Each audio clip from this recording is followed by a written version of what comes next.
start on this list that I have put together. I'll point out that there are very few items on that list that I initiated. These are intended to be items that other commissioners have raised and asked that we consider as a commission.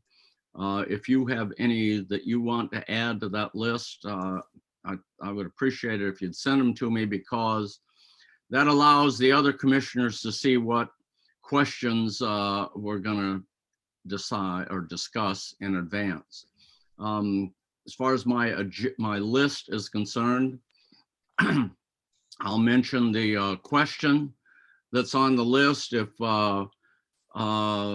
we have a motion from another commissioner to discuss it and we get a second, then we'll go ahead and discuss it. If there's no motion to discuss, we'll move on to the next item on the list. The first thing I would like to put on tonight's discussion, Chris had sent out email about schedule and some ideas. I wanted to give him a chance to discuss that and give the commissioners a chance to ask questions about it.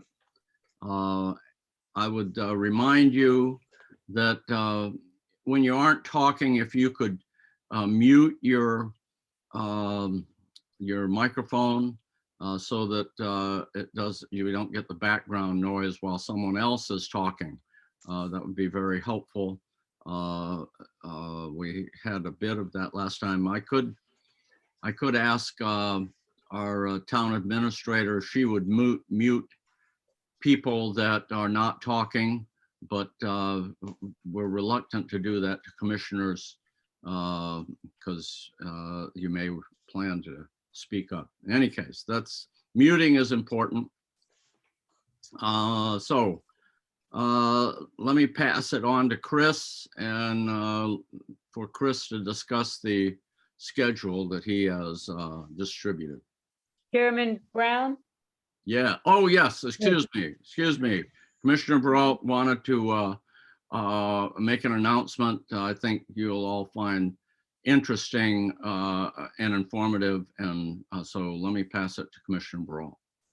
Thank you, Chairman Brown. I just wanted to share with the commission a fellow colleague of ours some sad news. Those who know, who live on V Street or are active in the community, you might know Mike Lizenbigler. He's a member of the Ethics Commission, and Mike's an avid biker. And unfortunately, last Thursday, Mike was biking and he had a cardiac event. And unfortunately, because of that, it took a bit for him to get medical assistance into the hospital. And unfortunately, that had very serious critical consequences that impacted him brain cerebrally. And unfortunately, Mike died this morning. So I just wanted to share that. He was a great, as I said, he's a very active member of the Ethics Committee. He's a biker, a big supporter of Chesapeake Beach, and just a wonderful, affable guy. So for those of you who weren't aware, I just wanted to share that that sad news with the commission members.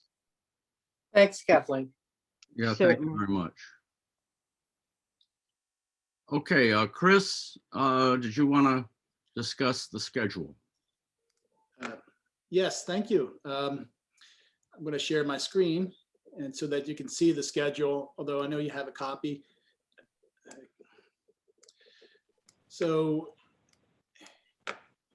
this is, without doubt, a very aggressive schedule. Can you see the schedule now, everybody? Yeah. Okay, Yes. good. But you know, it's structured, it's designed to get to a draft plan that we can set before the mayor and council, and to give them the time that they might need in the last quarter of the year to review the plan, hold a public hearing, and adopt it before the moratorium is lifted, which is essentially the third week of December. as I mentioned in my email, it's not a hard and fast rule that we have to have it completed, according to this schedule. But I think there is some, the onus is on us to move quickly to completion, as long as we can continue doing the work properly and, with proper diligence and care, so that we can get to the end and still have the council have time to decide what to do. And they may simply decide along the way that they need to extend the moratorium, or they may let it expire. They can conceivably change it. It's a legislative act. It's somewhat beyond our control. What we can control, though, is the production of the report. This schedule is what we prepared as soon as we knew about the moratorium, and I discussed it with you now about a month or so ago. And if we bring it up to date to where we are now on March or May 11, we would essentially have May 11 and May 26 as our 2 days to get through the remaining parts of the plan. That would mean that we'd have to complete the land use section tonight, and then I'd have to have some time to review with you all the remaining sections to at least so you could have a comfort level with them. And maybe you would call out specific issues that you had, and we could prepare the chairman's list of issues for the next meeting. I'm just proposing this. I fully recognize that we may need more time. And I know that you might want to see the entire draft and sit on it for a while too, before releasing it for public review. Right now, the date for public review release is June 1st. And that doesn't mean that you're approving the plan. You're not voting to approve the plan. You're just simply saying, we're intending to hold a public hearing. We're going to set the public hearing date, and boom, we're releasing this now. And that would mean that we would send a copy to the Maryland Department of Planning. There'd be a nice clean copy on the town's website. There'd be copies in the library and at the town hall for anybody that was interested. And we would be available to answer any questions. And mostly that's a staff thing. And meanwhile, the state would be reviewing the plan. The county has a copy already. I'm working with them on the draft already, but we would, polish it up and give them the finished product as well. So I know you've had time to review this. What are your thoughts about it, and how would you like to proceed? Shall we go around the room here? Commissioner Greengold, your thoughts on this plan? So what's going on in July, Chris? Yeah, well, July, I think we should make use of July to review the zoning text amendments that would be naturally coming out of this whole discussion of land use. So yeah, I think we could hold a meeting in July, and it could be on zoning text amendments. I have the first date for that topic on June 15th. We could do it again in July. And in August, I'm concerned because it's a vacation month for sometimes the town council, a lot of people in the community. And I'm just concerned about getting a lot of community input in August. What are your thoughts about that? I always try to avoid August when we're doing public meetings and hearings. I had that in the back of my mind as I was putting this together. I was motivated by the end date and the moratorium, but I hear what you're saying exactly. And it, especially the last week of August when people are preparing for school, everyone's in a different state of mind. I have seen people show up at meetings, but still, you can't guarantee it. Yeah, so I'm a little concerned about August, to be honest with you. I guess there's no way to push it up to the September, the Planning Commission approval till September. Well, Just because I want to make sure the commission is all available, I know Lori's got kids going back. I've got a lot of things going on at the end of August. I don't know. There is a way. No, it's not the case that there's not a way. This whole thing can shift to September. It provides the town council has not weighed in and said, this is the schedule we need. It's me just anticipating their needs after talking with the members and thinking about it. But candidly, some of the members are thinking, boy, even they testified at they didn't testify, they offered their opinions at the vote on the moratorium, that even if their action to approve the plan happens after the moratorium, it's not likely that it's going to matter much, because there's still a long period of from submittal to approval to vesting. So effectively, and at least one member has said this expressly to me, effectively, the December 18th date we're lifting the moratorium is not hard and fast for them, for that member anyway, because the thinking is that we'll have time to consider the plan, and sure enough, if someone submits their development proposals right after the moratorium is lifted, they do it at a considerable risk that the town will change the zoning before the project is actually approved. You know, the reason why I'm asking all this is that I really would rather see the public hearing in early September, just to get more feedback. If we could move the August 2nd public hearing a month. I know that sounds crazy, but because of COVID, because of August and on holidays, whatnot, school, etc., I would just think we'd get more comments, more public input if we did it early September as a public hearing. If I can break in for a second, this is a thumbnail sketch. It won't be approved. It won't go public until the commission decides it will go public. So this is just a plan objective. There's no commitment that we will do this, because it only matters when the commission says it matters. So. Okay, well, my opinion would be to wait till early September for public hearing. So that would be my feedback on this.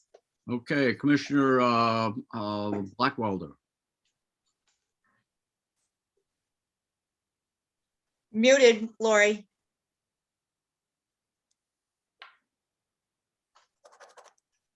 All right, while she is unmuting, how about Commissioner Baralt?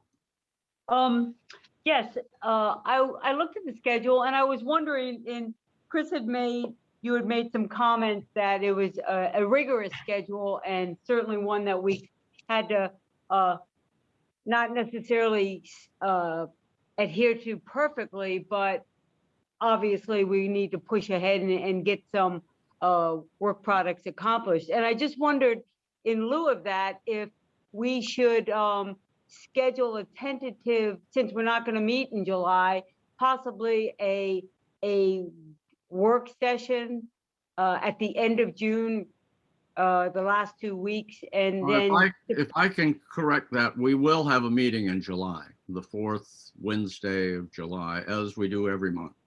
well, okay. Well, but I didn't know, maybe if we wanted to add another work session at the end of June, that last week of June, just to give us some, the week of maybe June 29th, and then we would have the July commission meeting, and then we wouldn't have the, according to Chris's schedule, then we would have the other events in August. But I just thought of that in regards to giving us some additional wiggle room should we need it, if our discussion or our meetings were not as we don't adhere so rigorously as we want to the schedule.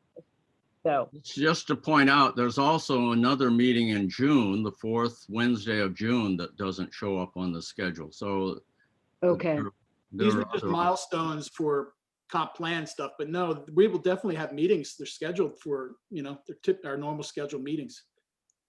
So it's in there, Kathleen. oh, so it'd be the June the 1st, the 15th, and then the 20th, I guess the 15th, and then the 23rd. Okay. This is not showing a meeting on the 1st of June. It's showing a milestone that Chris has put there. I see. No meeting on June 1. Okay. Then I have no further comment. Okay, Commissioner Blackwelder. Can you hear me? Yes. Okay.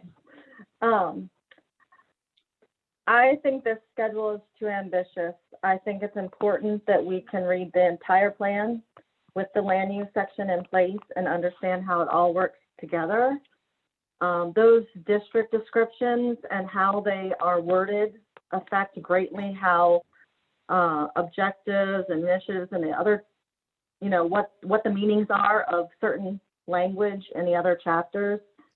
And I think we need the time to look at it. So I think the schedule is too ambitious. I definitely do not agree with putting the plan out in the public prior to us viewing and discussing the entire comprehensive plan Okay. with thank enough you. to read it. Chris, you had some comment? I didn't say anything. Okay. As I said, this won't be approved until the commission, that is a quorum of the commissioners, approve the plan to be put out into the public. So it is an objective, but not anything in stone. And Commissioner Rutke, any comments?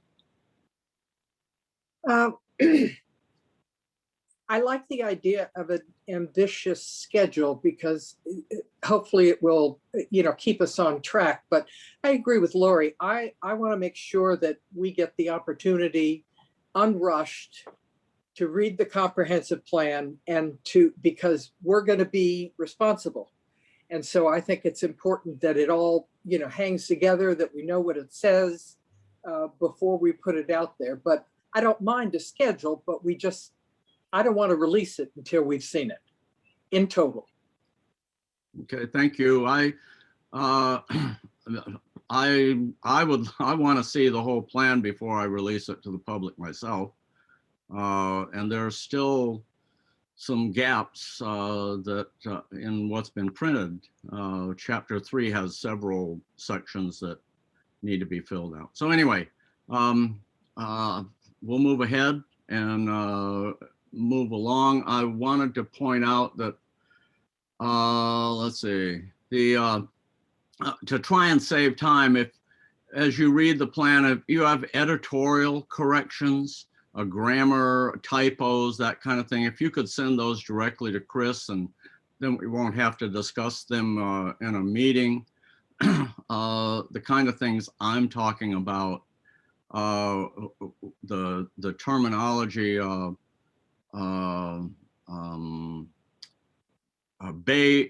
Bayfront Park is sometimes called Bayside Park, mixes around in there. There is no Bayside Park. There's some grammar things. The vision statement is not what we approved. I think the one we approved is what's on the town website. So just if we want to change the vision statement, we can do that. But the commission did have a lengthy discussion about the vision statement. And so unless the commission changes it, we want to stick with what we've approved. So those kinds of things, editorial, please send them direct to Chris. So we can get by those.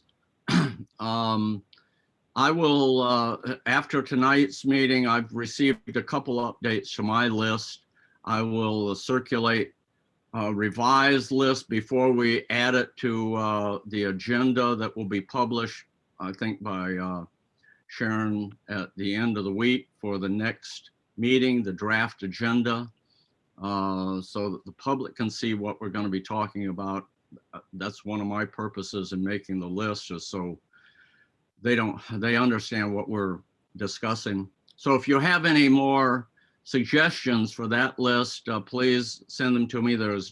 I would add that there is no cutoff date on that. If you decide at the last minute there's something we missed and we need to take a look at it as a commission, we will do that.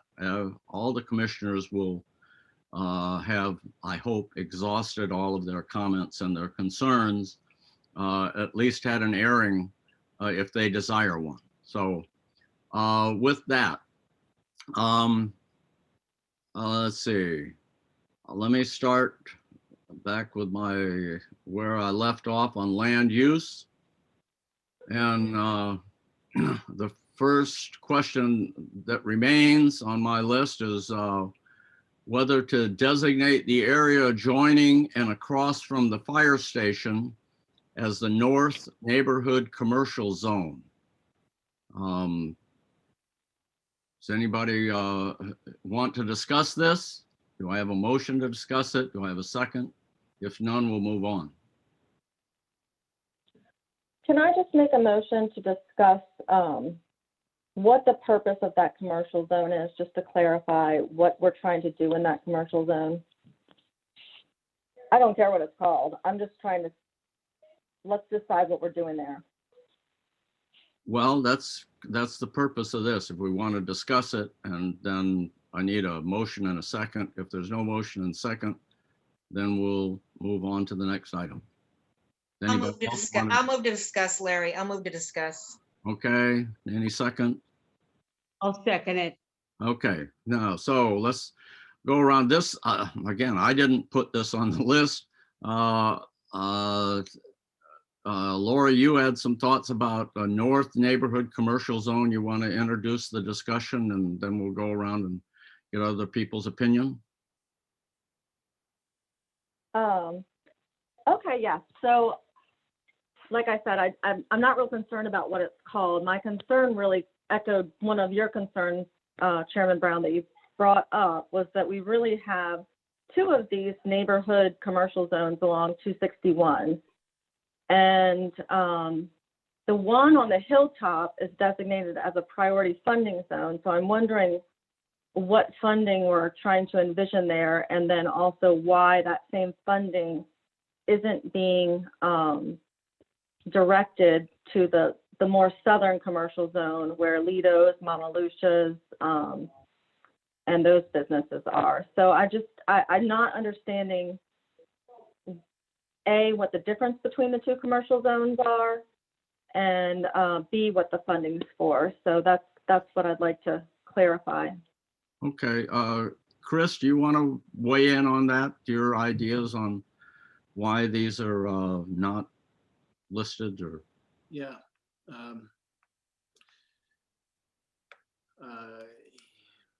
Okay, yeah, sure. So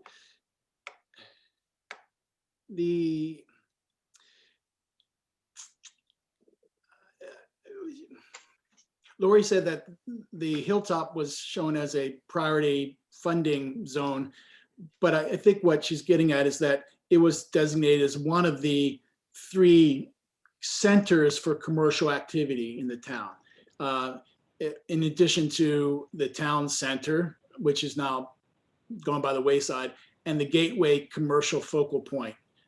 So it was like that. So that small area on the south side of town that's called Hilltop has been a collection of commercial properties zoned that way for quite some time. There was a florist there for many, many years, and garage, commercial auto garage, and some other uses there. So the only thought there, Lori, was that area could be a small retail hub. We've had, when Beverly's Flowers were there, she came to the town and actually suggested that the town make some investments in beautifying that area, making it feel like a separate district, so that people would feel a sense of place when they entered into it, and that parking could be coordinated so everybody didn't have to put their own parking on their own lot, and that it could be marketed as a central place in the town for business. And so this idea kind of derives from that, and it's kind of been percolating around for a long time. That's what that reflects. On the north side, though, where Mama Lucia's is, and where the little shopping center next to the fire department, those are treated differently. The fire department, the lot next to the fire department, is zoned commercial, and the plan recommends that continue to be commercial without any other comment. That it just continue to be commercial as commercial properties are. Mama Lucia's, on the other hand, that property is zoned residential, and the restaurant is a non-conforming use in a residential zone. And the land use plan map reflects that by not showing it as commercial, by showing it as residential. In other words, recognizing that the long-term view is that this property eventually become residential again. So that's how they're treated differently. Okay, so as it stands right now, with no changes, call it Hilltop North or Hilltop South, I guess, south of Rollins, we're recommending that economic development funds and incentives facilitating enhanced streetscape, landscape, etc., walkability improvements be invested in that area.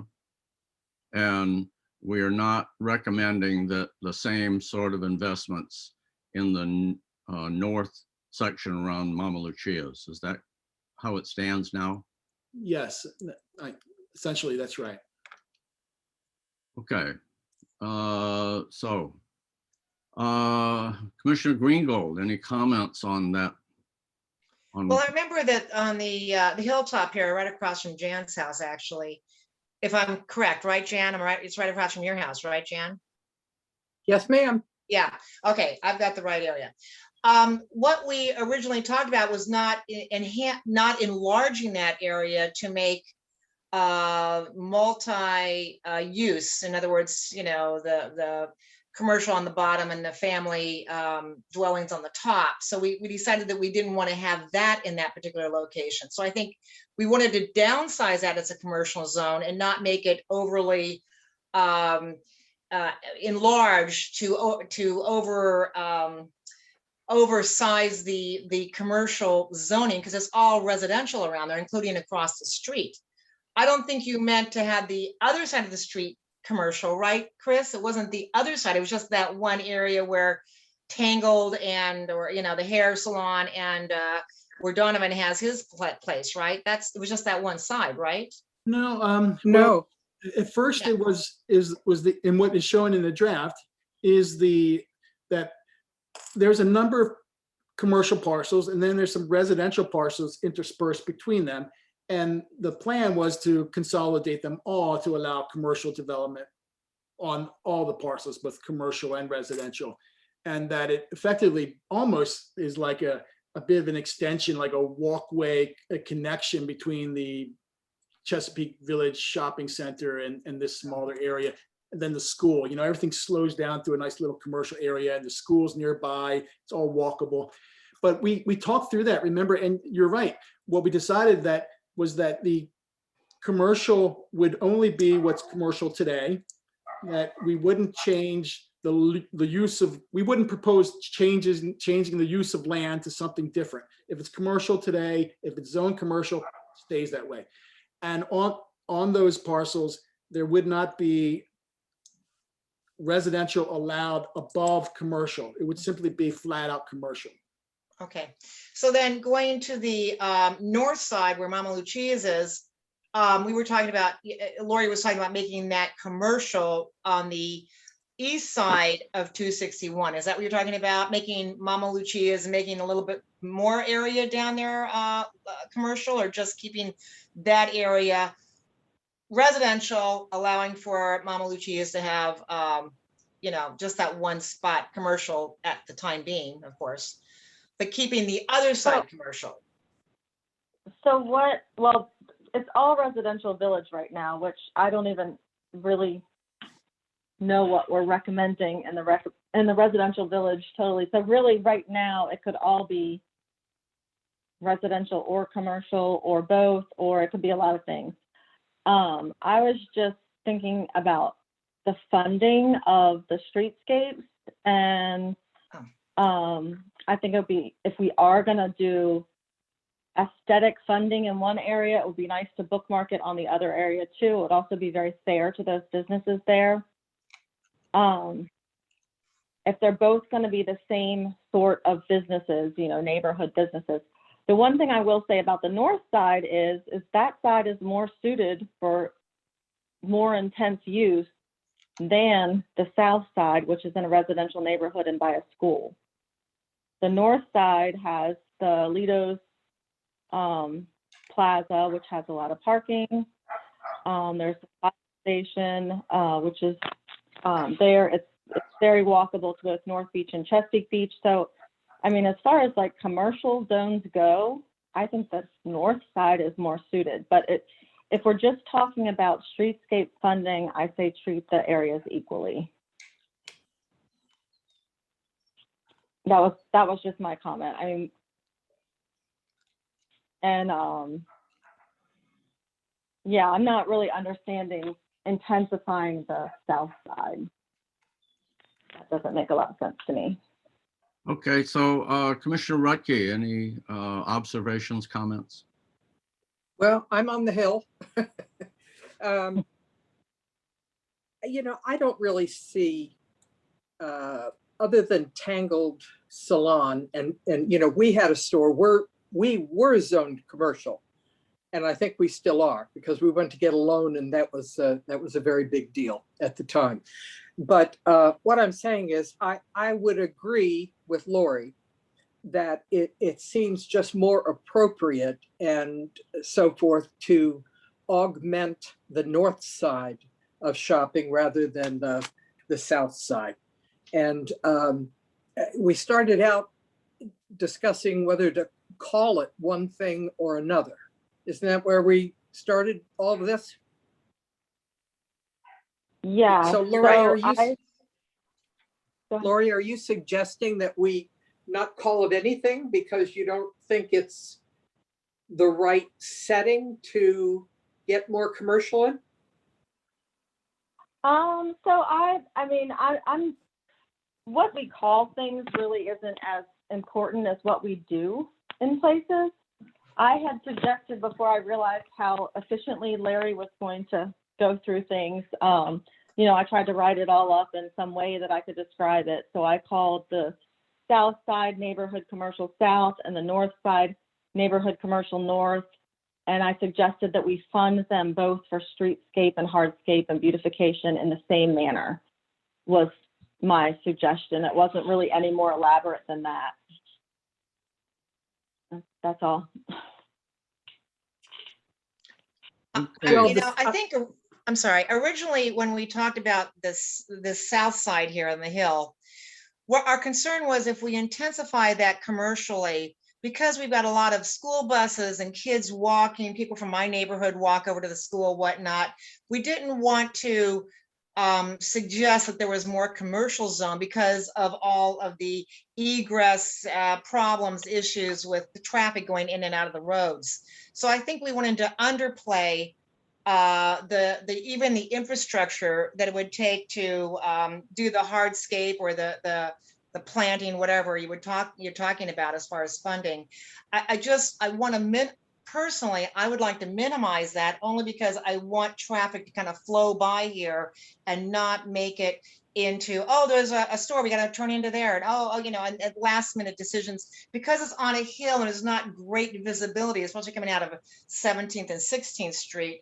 I just don't want any more traffic issues and problems with kids going to school and whatnot. So that was my concern about South.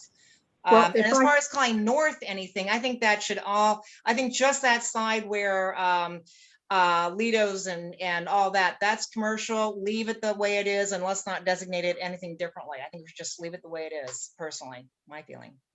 Well, if I could, since I sit on this hill and watch everything that happens, there are a couple of things I'd like to observe. The south side of town is not treated the same way as the rest of the town in terms of landscaping, in terms of Christmas decorations, in terms of the old-fashioned street lights, that kind of thing. It's just completely different. On the north side, Chesapeake Beach is lit up like a Christmas tree all the way into North Beach. So, we Southies would like a little love. The idea of streetscape and landscape and that kind of thing, if properly done, will slow the traffic. And that, I think, believe me, the average person goes by here, I think it's 42 miles an hour. And then all of a sudden they hit a school and there's no light and there's no damn crosswalk. There's a sign. So, you know, I like the idea of equalizing the landscape hardscape thing, but I don't think the South necessarily is the right place for more commercial. Okay, Commissioner Baralt. Thank you, Chairman. I would agree with Jan. I definitely think that I typically cross at the commercial area, the former the barber shop, almost every day.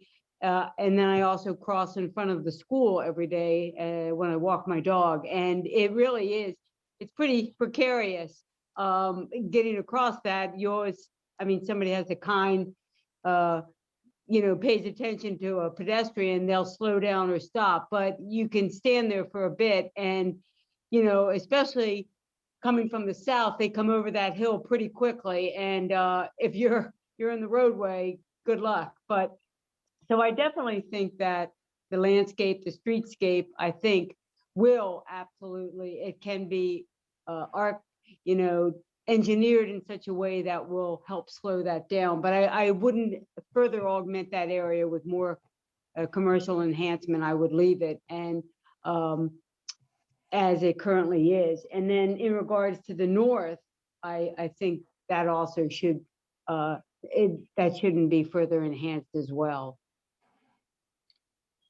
Okay, so if I just hearing the discussion, can I'll make a motion that we not change the current plan as Chris described it, which is limited commercial on the south end and basically the north end. But we'll leave the plan the way it is. If you want to change it, vote no. If you want to leave it the way it is, vote yes. So can I go around the room? Who would like to change the zoning plan for the north and the south from what it currently is? We need Commissioner, a second for your motion, Larry. I need a second for the motion. Do I have a second? You have a second. Okay. And Commissioner Blackwelder, change it or no change? I would like to highlight both areas if we're going to highlight any area. So what does that mean? Well, Does that mean or not change? I think that means not change since we're not talking about changing either area. But, well, the one area isn't highlighted and the one area is highlighted. All right, so you'd like further discussion on the streetscaping and that kind of business. So your vote is don't leave it the way it is, modify it. I think so. All right, and Commissioner Greengold, do we want to change the current plan or do we want to discuss further modifications? I think I want to leave it the way it is. Okay, Commissioner Rutke? I think you have to recuse yourself, Jan, because you live right there. I'm sorry. I think ethically she has to recuse herself at this point, doesn't she? Because she lives right there. I don't Chairman? have it. I don't know. Because she's, whenever you live within, since you live right there, I think you have to recuse yourself. I hate to say it. Oh, The that's vote fine. won't, but the vote won't Yes. count. Well, who would know for sure? Chris, I don't Larry? know. Actually, How they would you sh- vote? I'd say if this were a question of a development being proposed next door to you, or someone seeking a variance or some modification, you would definitely recuse yourself. But as part of a comprehensive plan discussion, that's why we have citizens on the planning commission rather than just professional planners, so you could bring your own lived experience to bear on these discussions. So I think, Cindy, it's okay. because there's not an actual business item in front of her. And ultimately, it's also up to the member itself to decide whether he or she wants to recuse themselves. That's true. So I it's just want the entirely up vote to to the you- member. Are you go taking by the questions wayside. from the at this time? I'm sorry, the discussion is between the commissioners, if you will.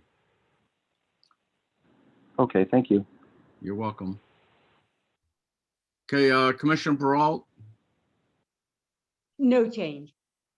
no change. And Commissioner Rutke, did you say yes, change or no change? Yes, change. Change it, okay. So we have, I think that's 2-2. Which means I have to vote.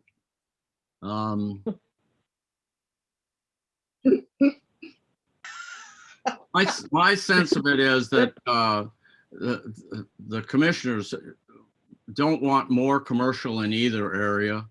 And it seems to me that the streetscape, landscape, all of that business is pretty much independent of the zoning. And I think the community will push for it if they want it, and they'll get it. If they don't push for it, they won't get it. So I vote no change and leave the plan the way it is. So 3-2. Okey-dokey. Okay. Now the next thing on the list that takes us pretty much through the first 4 items on my list. Number 5, I have open space and residential planned communities. These are basically our developments, Heritage, Richfield Station, whether to include land use objectives, retain all originally platted as open space for the purpose of open space or recreation, and facilitate the transfer of ownership to the community HOA or to the town of Chesapeake Beach of all areas originally platted as open space at the time the residential plan community development was approved. Is this a change from things, Chris? Is this? It seems like something that's totally consistent with the spirit of the land use chapter, and that we say almost essentially that, but it's not listed as an objective in our list of land use objectives. So whoever's proposing this, I think, wants to elevate it to make it an objective. Is that right? I believe so. It says to make it a land use objective. That's what was proposed. Right. So, but right now, are you saying the HOAs do not own the open space? The HOA or the town of Chesapeake Beach does not have ownership of those open space areas? In some cases, that's true. Most of the open space is in ownership by an HOA. A lot of it's not. Who owns it if it's not the HOA? The developers or the entity that developed the land retains ownership. And they continue to pay property taxes on land like that? Yeah, it's an odd thing. I see this sometimes. Sometimes it might be just things never got deeded and transferred, and other times maybe property owners are holding on to something that may have value if the zoning ordinance ever changes, or the original plat is amended to allow further development of the open space. It's conceivable, unlikely, but possible. Okay, so I'm not asking you to take a position, but it seems to me like if it was originally platted as open space, that's what the town originally wanted and should be preserved. So let me go around, Commissioner Blackwelder, you want to comment, state a position? Yes, thank you, Chairman. It's really important that we put this as a land use objective because right now, the Richfield Station open space has been replatted. And it now says Richfield Station LLP2. And so if the zoning codes change, that developer has a 200-acre piece of land that they could develop on. And it's no longer showing as Richfield Station open space, which it has been, which is what it was showing as late as January of last year. So we want to retain that open space as open space. We do not want to allow Richfield Station to expand into Fishing Creek. So I really think it's important to put this as an objective, and also to make sure that the resource conservation area, if that's what that land becomes because it has been redrawn, does not allow residential in it. But right now we're deciding on that one objective to retain the open space as it was originally platted. So Chris, this to the transfer of ownership seems to me either to the HOA or to the town of Chesapeake Beach involves a transfer of money. Puts a financial challenge, either the HOA or the Chesapeake Beach, because the owners aren't going to give it away, I doubt. Right. Can't that be dealt with zoning wise? That's what the plan currently recommends, that it be, those areas in fact be zoned resource conservation. They're open space, they're set aside, they're environmentally challenged. Let's have a zoning category that reflects that.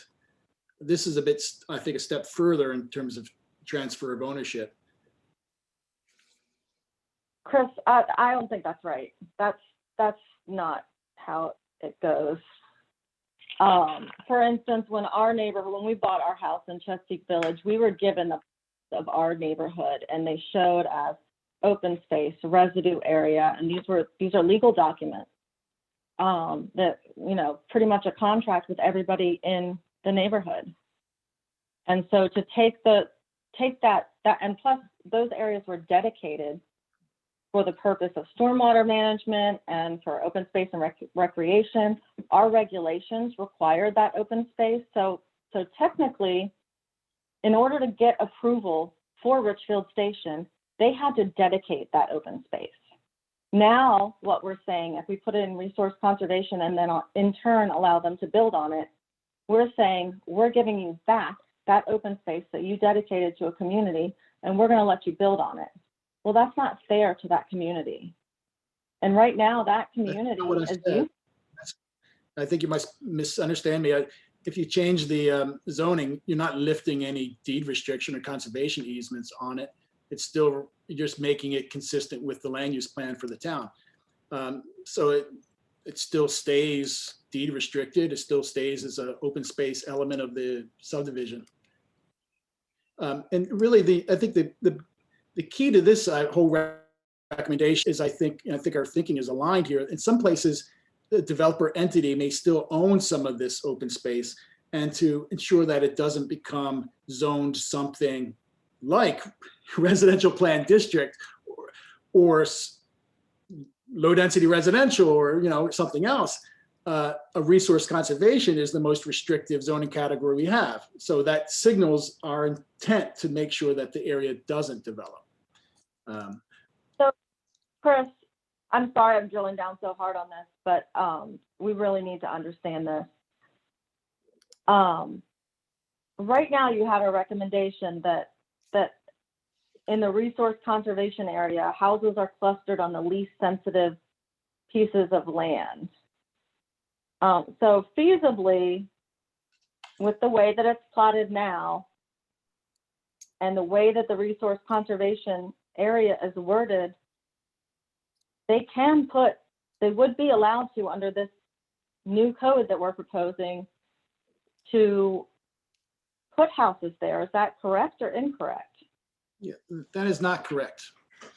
No. Okay, good. I think, no, that's not, because it's still protected. It's still, in some cases, this land is forest conservation area, not in all cases, but some cases. But the zoning category doesn't permit development if the land is already restricted as open space. And so how can we make sure that we show that in our plan and make sure that that remains true in our plan? Because when I was reading through, and I'm sure this is just a typo or something of the sort, when I was reading through the chapters, one of the chapters said that we never did dedicate open space in Richfield Station. So I'm just afraid that it's going to get lost, the idea that that was once open space. So where would that be recorded in our plan? Well, I can go back and read that section on resource conservation, but I think it refers to these open space parcels. And what we're talking about now is changing the land use plan map that shows these areas broadly as residential planned community or low density residential. And it encompasses both the subdivision developed part and all the open space around it. But we know, in fact, if we look at the land, that land is natural resource. It's forest. In many respects, it's required forest dedication. So we would want someone to pick up the land use plan and say, oh, that's all the resource lands in the town. It was set aside. Before it was all residential. Now they've actually developed it and they set aside major sections of it for resource conservation. So I think the land use plan should just embrace that idea and say, yes, you're right. Let's redraw our land use plan. Now we know what's developed and what's meant to be open space for all time. And that's why we're going to call it resource conservation. So there's a zoning district too called resource conservation. And we could deal with the zoning questions and legal questions and transfer questions much later. But for now, on the land use plan, we want to signal our community's goal to see that this open space always remain as open space. That's what. But Chris, wouldn't it be safer if it was just zoned as the residential plan community that it was already zoned as? Then everybody would know it was done. Well, I don't know. I don't know if it'd be safer at all. I mean, it's okay to show a land use plan to show it as resource conservation. I'm not talking about the zoning category. Let's just show it as forest. Use your plan to describe what exists. As long as we show it as a district that does not allow residential buildings on it, I'm thrilled because that's what's not allowed now. If we do show it as a district that has residential building on it, then we're not protecting it. And so however we need to do that is fine with me, as long as once we read the plan, it's locked tight and protected. That was my intent, and I think I got you Okay. there. But we'll look at it again in the wording to make sure that's it's tight. I don't think necessarily keeping it at RPC or changing it the zoning to RC matters that much. As long as the land, to take this out of land preserve would require amendment to the plat, which Right, could but it's already be done. It's already amended. The What? plat's been amended. You Yeah. can look at it on county maps. It's already amended. Well, I'm just saying, in order to break away the open space from a project, it would require a plat amendment. And then it would require rezoning change to make it developable. I think that's already happened. Okay, I don't recall a plat amendment ever coming to the planning commission to deal with this, and it would have had to been approved by the planning commission. So All right. this Well, isn't a brief, Mr. Chairman. We can talk Matt, for days about the intricacies of this issue. Yeah, okay. It's I relevant. think we have the issue and we know what is desired.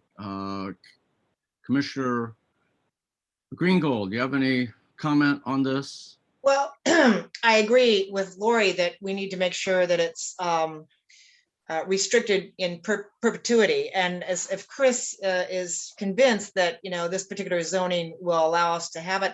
I have been on an HOA board where we have had a change in some of the area, and the HOA actually had to purchase some more land from the developer. So I do see where things get changed and moved around and whatnot.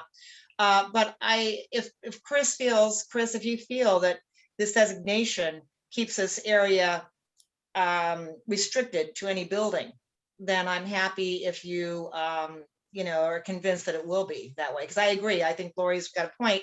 We want to make sure that it's not modified or amended in some way down the future. So having a statement in the plan that says, the planning commission will accept no plat amendments that convert the open space to anything other than open space. Boom, that's it. It's in your plan. And later, if we want, we could write a zoning text amendment to that effect, or make it change the subdivision regulations to increase the difficulty in making plat amendments. But I just don't know what the right answer is yet on those. But from a planning policy standpoint, we all are in agreement. What's green and forested today should remain forested. And that's the important thing for today's meeting, for this year's discussion. Next year, it's time to figure out the details of this. And for right now, nothing can happen on these lands. Okay, so quickly with Commissioner Rutke, do you have any comments, observations? Well, I agree with Lori that it's very important that we be sure that nothing can happen to that open space. Lori, if you think you have seen something in county records or whatever, I'm sure you'll share it with Chris, but I want to protect that land. I'm sorry? It's Calvert County Interactive Maps. It's on the web, and it's about a 200-acre plot of land that used to be Richfield open space that's now its own land. So everybody can look at it. It's already been replatted. Sorry, Jan, I didn't mean to cut you off. No, that's all right. It bothers me to think that, builders can be pretty bold, and maybe they didn't ask for what did you call it, a deed amendment, Chris? Or deed Plat restricted. amendments. Plat, yeah. Yeah, I don't think the plat has been amended. I think the ownership has transferred, right? I think that's Let's finish up with Commissioner Baralt. You want to state your comments? I'm in agreement. I just want to ensure that the open space would stay restricted and green, and that there wouldn't be any change to it. So I agree in regards with the concern that as long as that's ensured through no plat amendments, I'm all for that. Okay, if I can suggest, Chris is gonna, as I understand it, look at ensuring as best we can. I mean, understand next year there may be a whole new commission and they could come up with something different. There's nothing in perpetuity here. But if Chris is going to look at this and see if we can't strengthen the restrictions and directions that prevent open space from being repurposed, if you will. Okay, unless someone wants to make a motion on what we do, I suggest we let Chris take a look at this, and then when we finally look at the final version of the comprehensive plan, if it's inadequate, we can revisit this. Hearing no I'm objection. happy. Okay. General concerns on my list, which is down at number 6. The first one is review the resource conservation category to ensure the major remaining forests, undeveloped steep slopes, wetlands, and stream buffers are preserved and protected from the impacts of development and land clearing and grading. Maybe ask Chris to comment on that, and then go around. Okay. How best to do this? Well, I guess to comment, it effectively would mean that some areas that are zoned for development today would be zoned for resource preservation once the plan is implemented. So for example, there are places in town that are zoned for residential development on very steep slopes. And the plan would be to designate those areas as resource conservation so that you couldn't have a subdivision per se, or townhouse community, or multiple houses. Could you still have a house? Well, if the land could support a house, you still have a house. There still needs to be some type of reasonable use of property, and it's generally what we allow is some type of low density type of residential. But so that's, Mr. Chairman, what we're referring to. It's those areas that can't be developed or shouldn't be developed. We want to take them out of the development category.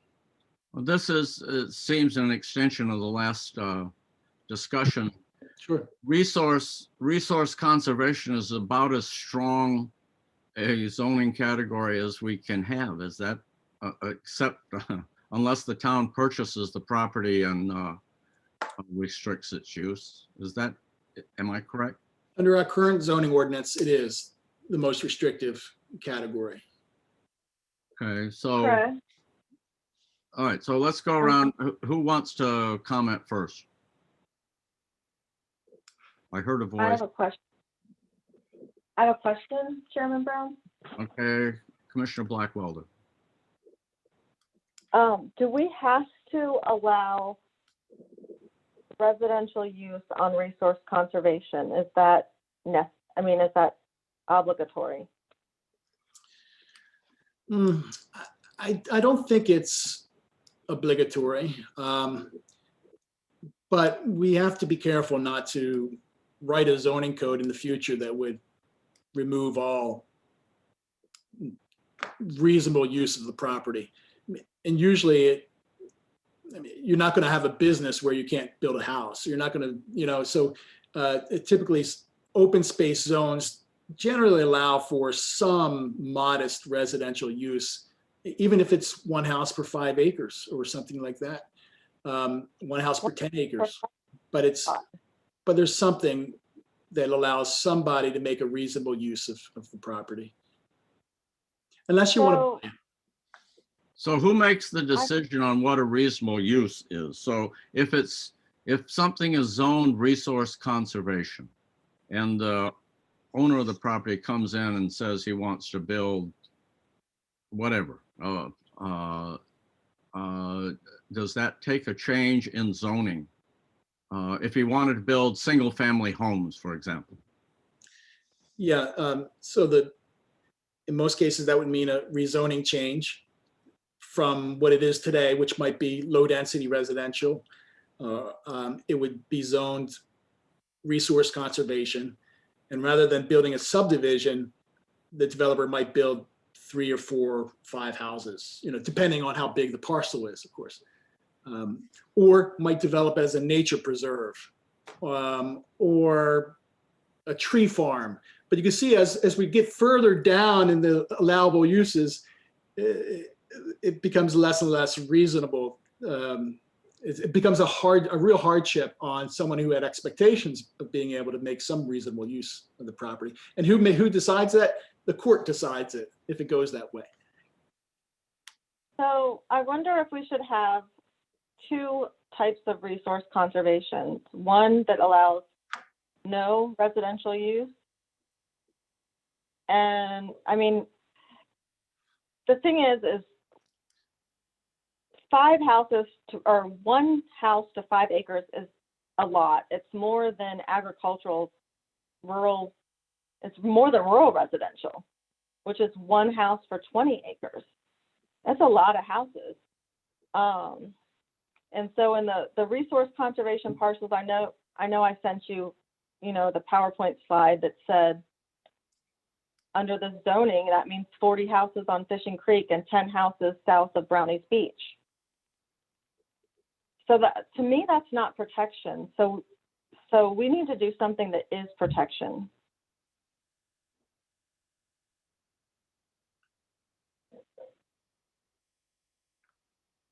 So I'm open to recommendations, but if we're allowed to make resource conservation non-residential and not allow it, I would be for that, because if we're going to let them build that many houses, we're just saying it's resource conservation, but we won't be making it resource conservation.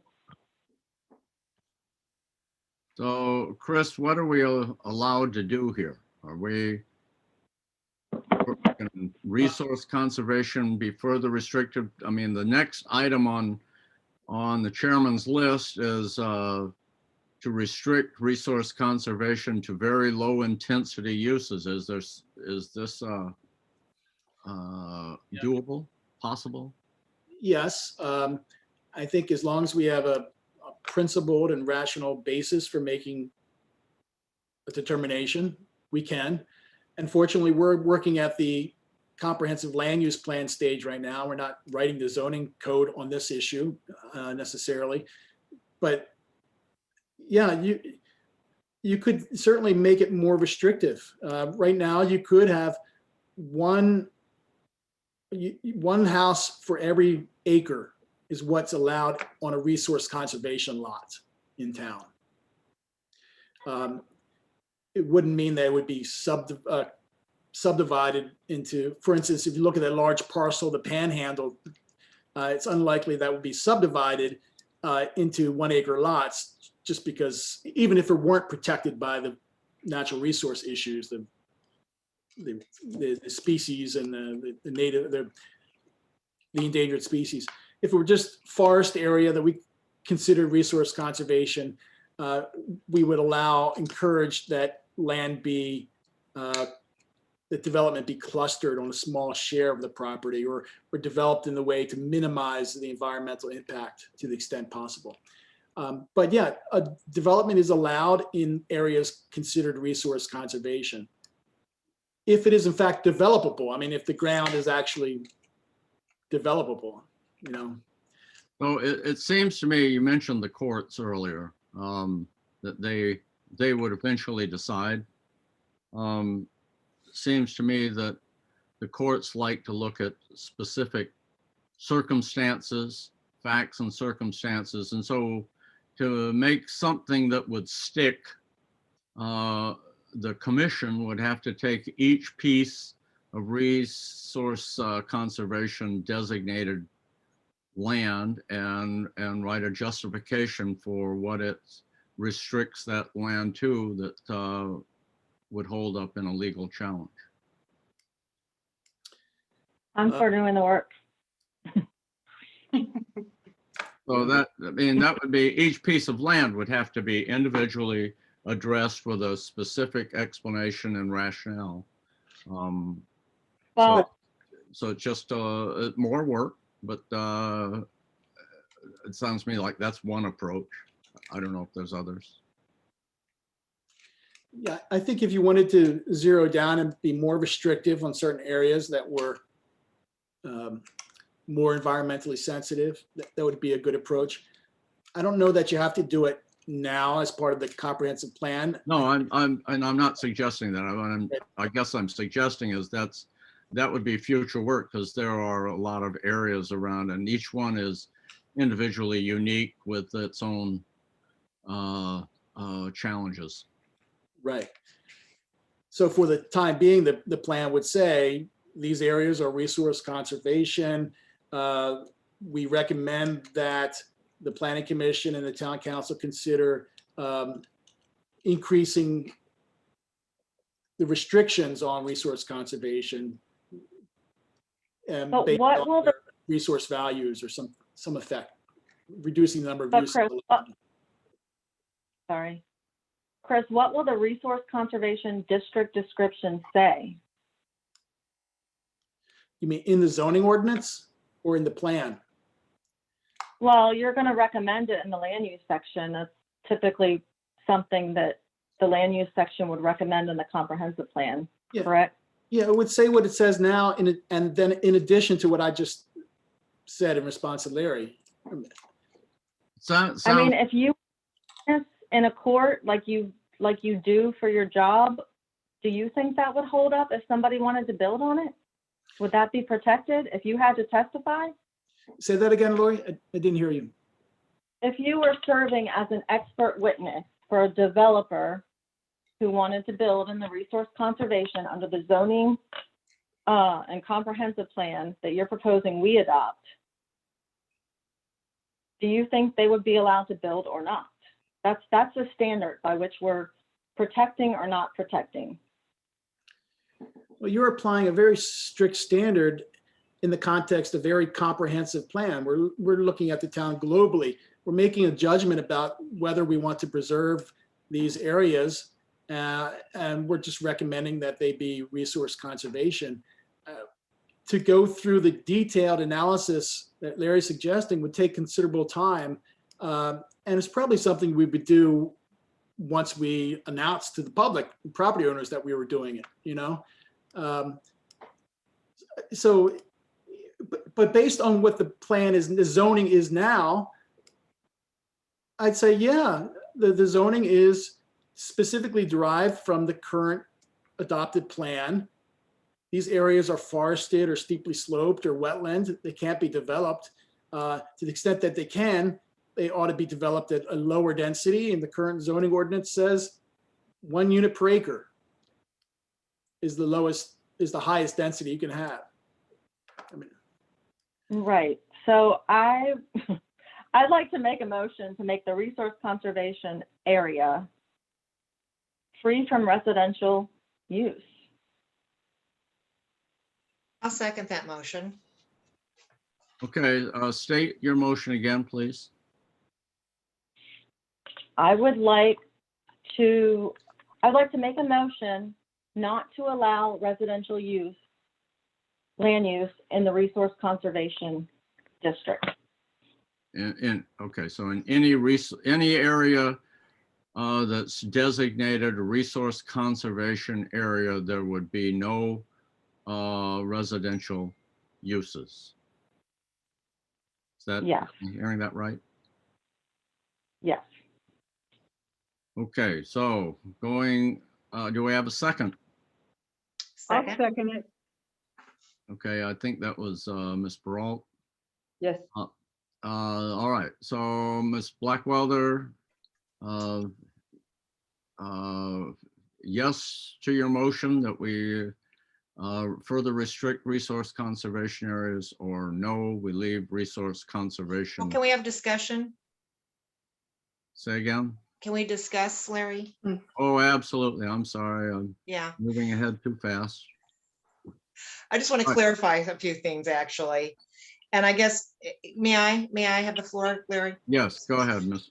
So I guess, Chris, I think my confusion with resource conservation as a designation is when I hear resource conservation, when I think resource conservation, I'm thinking, minimal impervious surfaces, very minimal.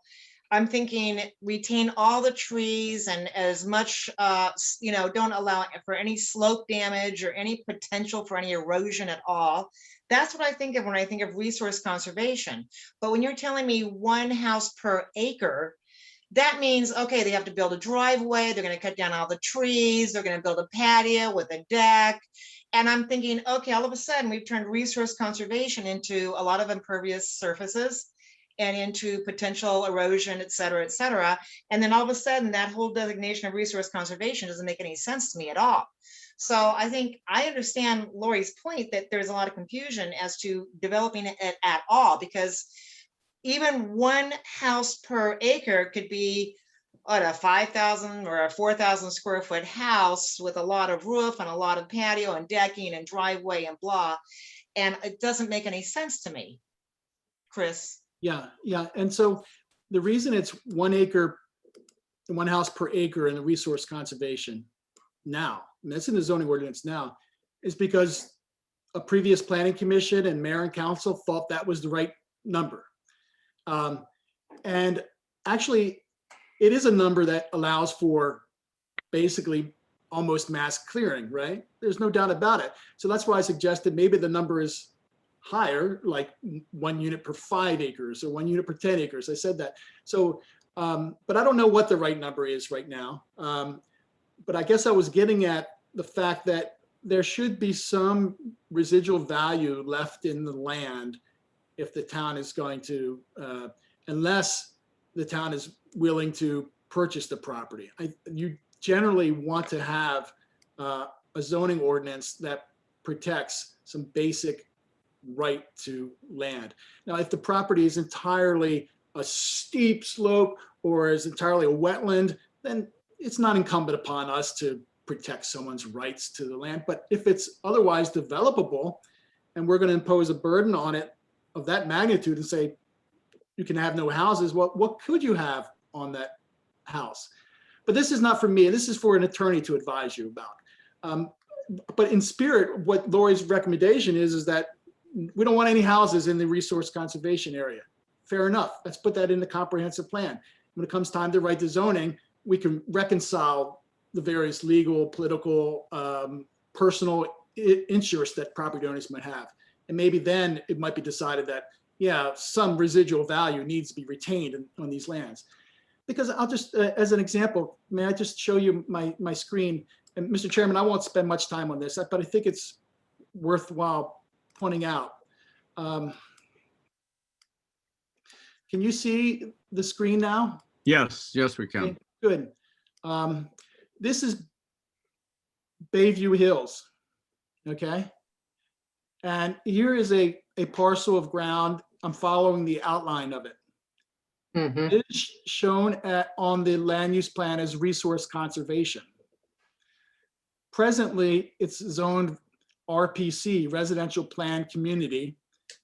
And the owner of that property would obviously has an interest in developing it for something else. In fact, years ago, maybe 3 years ago, 4 years ago, the owner of that property spoke to me and the town engineer about the issues and matters he would have to address in order to develop that under the zoning that exists for a townhouse community. So the proposal now is to show that as resource conservation.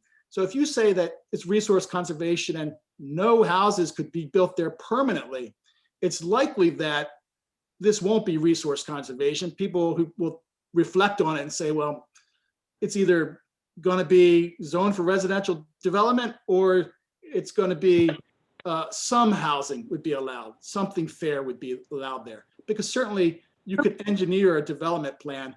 You only have to look at the heritage to see what you can do to land to make it developable, right? Wow. That's great. It's incredible. Chris, can I have a question? Okay, Commissioner Blackwelder.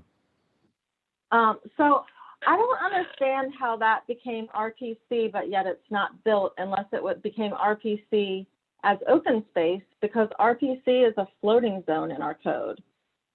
So that's the same thing. If you take your cursor and go right over to the next plot of land, from that land, go down, I'm going to that big piece of land by Richfield Station. This? That whole thing. Yes. That was Richfield Station open space. Now it's an entirely different lot, but that came in as an RPC in a floating zone as open space. And that, as an RPC, the developer dedicated that land to open space as part of his approval. So I don't see how he retains value in it. This land is protected by forest conservation. It's deed restricted, but this parcel here is actually connected by a road right of way. You see this right of way here? Right. But how did it get zoned RPC?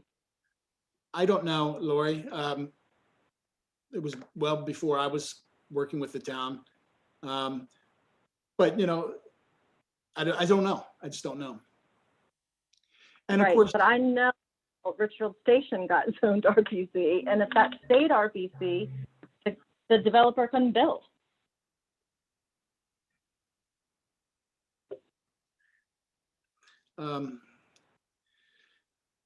Okay. I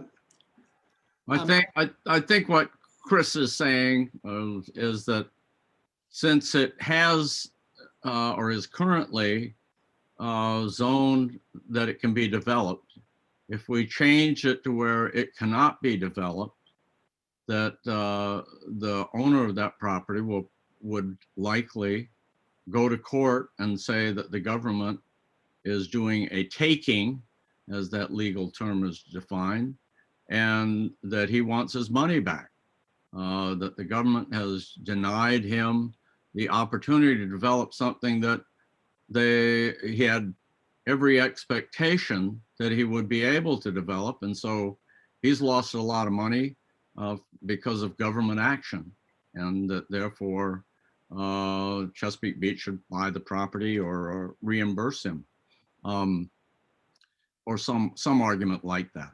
Well, what argument would you have for the people at Richfield Station that thought they had open space? That's a But different somebody argument, needs- because you said, like you said, you have a contract with the developer that says that's open space. The HOA probably could take the developer to court over that contract, which you say you have, that he has violated the contract. I mean, that's where it would start, I believe. Could start anywhere else, I guess, but that would be one avenue. In this case, though, there's no developer, there's no homeowner, there's a property owner, and there's the government of Chesapeake Beach that's changing the fellow's opportunity to earn money on his investment. And he would, Larry, yeah, go ahead. think about what we limited those 5 projects for the Donovan family. I mean, not specifically for Donovan's. I don't know how else to describe it. Yeah, no, that's understood. Okay. We devalued his property big time. So, and I'm not, I guess what I'm saying is I'm not clear why we're even talking about that particular green space. It's not open. It's not, what do you call it? It's not open space, is it? I mean, it's open, but it's not. It's undeveloped. Right, right. So I guess the point I'm making, Janice, I just wanted to show you like a real life example that you could obtain a lot of the benefits of conserving land while allowing for some modest amount of housing development, and therefore refraining from taking private property, as Larry's described. And I don't know what the right solution is here, and I don't think any of us know. And that's why I kind of value what Larry said, is that show on the plan that's resource conservation. Our objective is to preserve this as resource conservation. When it comes down to writing the detailed code that implements this, then we can deal with it. It may be that we say no houses can be developed within 600 feet of the edge of the wetland, which effectively would impact this property substantially. It may be that we create a ability for several small houses, provided that the slope can be protected.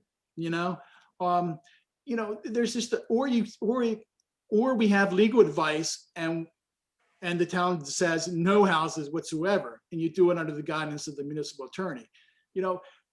But we're not writing the zoning code now, and we're keeping it broad brush.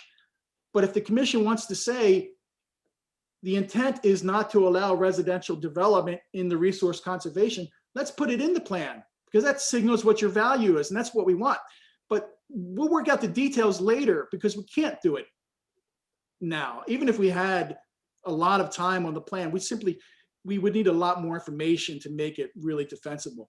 That's why years ago, when they wrote the code, they said, well, let's make it really low density. Let's sort of aim to protect the resource value. Let's do other things like with protecting steep slopes and stormwater management, protecting wetland buffers.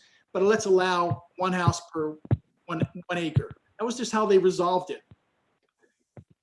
If we feel that's not satisfactory for the next 20 years, then we can say so, and we'll get into the details. As soon as the plan gets done, we can focus on that issue. Well, Chris, yeah, I'm sorry, go ahead. go ahead, Cindy. I was going to ask, what are the other resource conservation areas, and are they all of the resource conservation is allowing one house per 1 acre? Is that how this is reading for resource conservation? Well,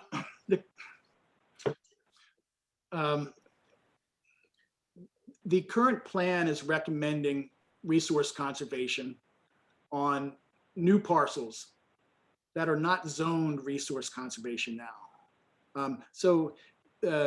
I think I need to pull up the zoning map real quick. So let's just do that.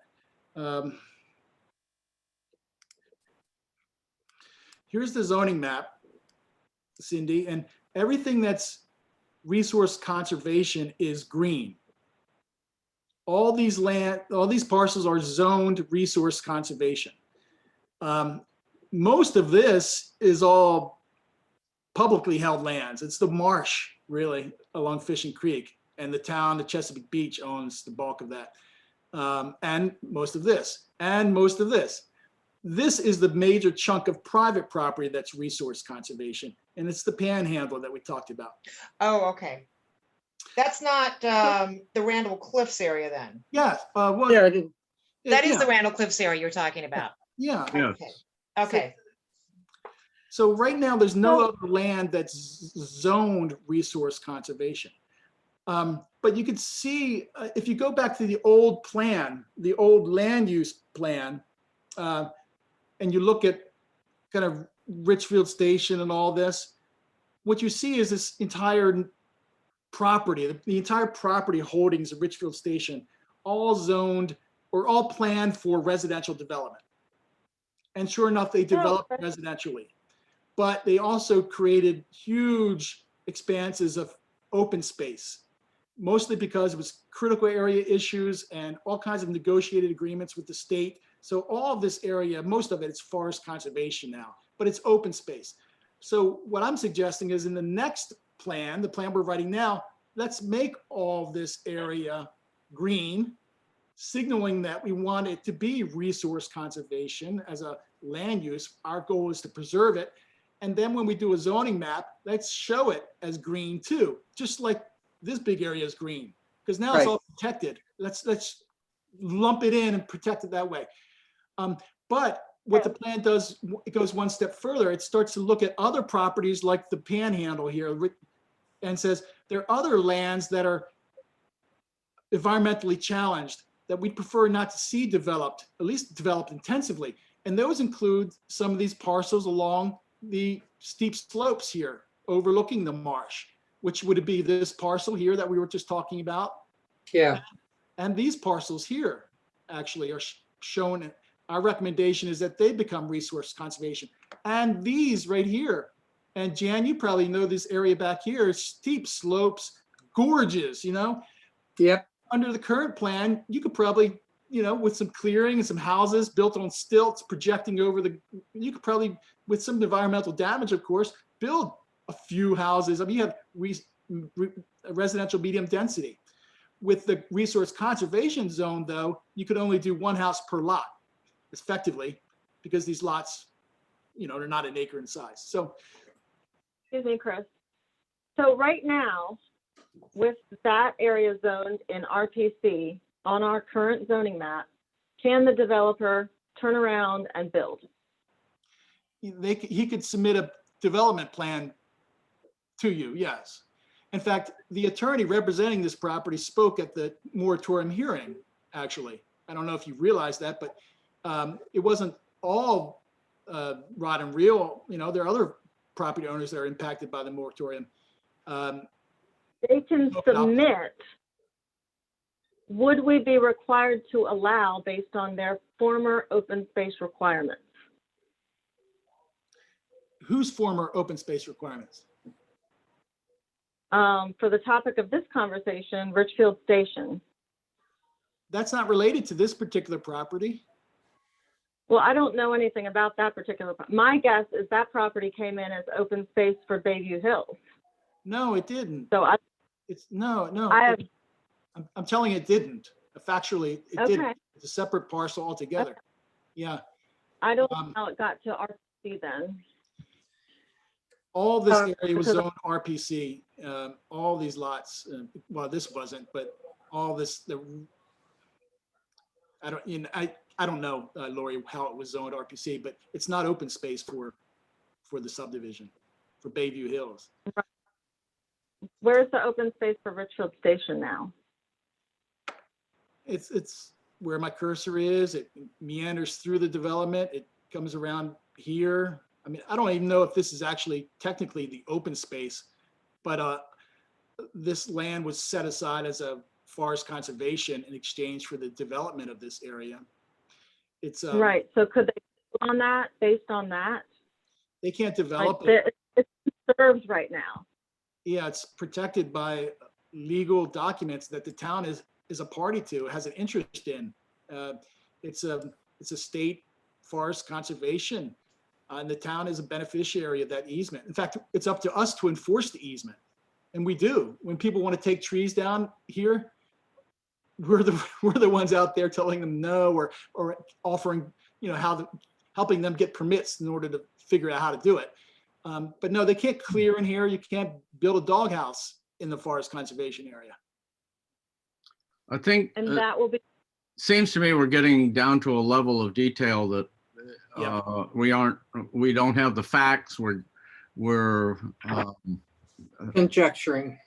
beyond this level. I mean, we talked about state agreements, county agreements, city agreements, contracts with the homeowners. I think we're beyond our scope of knowledge. The basic question, the motion that's on the table is to restrict resource conservation areas in the comprehensive plan, which won't do anything unless it's then further made into zoning ordinances by the town, et cetera. So this is, it's really an objective, I think. And the motion is to restrict resource conservation areas to no residential units. Is that correct, Lori? yeah. Okay, and we had a second. Commissioner Greengold spoke. Commissioner Rutke, do you have anything you'd like to add? I think it's really important to protect the open space for recreation and, and protect those forests and all of that other stuff. Whatever we can do in this plan at this moment that would be as protective as possible is what I'd like to have. And then we need to move on because we can't, get into that kind of detail. So. Okay, thank you. Commissioner Baralt? I agree. I think it's important that we safeguard the forests and the slopes, and I believe we should restrict the residential conservation to no residential units. Okay, if I understood it correctly, this was all a yes. Do anyone disagrees with that? If you'd speak up. All right, I would say the motion passes. It was unanimous. The next issue talks about community development categories, encompassing all lands that have been already developed and conserved. Ensure that the community development category encompasses all lands that have been developed already and conserved. Chris, could you explain what that means to you? Because you would have to write this into the plan. Yes, well, remember in the land use plan, I included a map and called it the basic organizing plan. It was like there's two ways of looking at the town. There's lands that are intended to be protected from development and lands that are currently developed or, are part of the urban fabric of the community. And so everything that's beige on this map reflects community conservation. Everything green would be resource conservation. That's what was meant by that. Okay, so I'm not sure what we want to change. Is there, does the category, community development category, currently encompass all lands that have been developed and already conserved? I think it does, best of my Okay. knowledge. I mean, the intent is, Any commissioner disagree or have an example that we need to discuss? I have a question. All right, go ahead, Commissioner Blackwell. Then. So is this saying that we're going to do another big residential village category where the whole town is categorized as the same thing?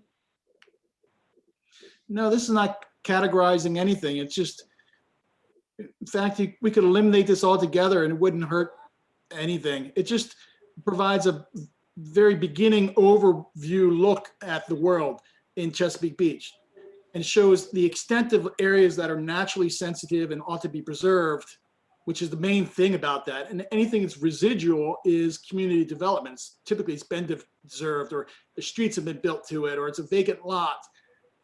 That's the intent. There's no So recommendation. I get the intent. The problem is with these big giant, I just like zones. I like each area to be zoned so that we can give it its own zoning code, and we can, you know, meld the code to fit what that area needs. And when the whole town is zoned the same thing, that's when it gets all goofy. So if that's what this is doing, I think we should eliminate it.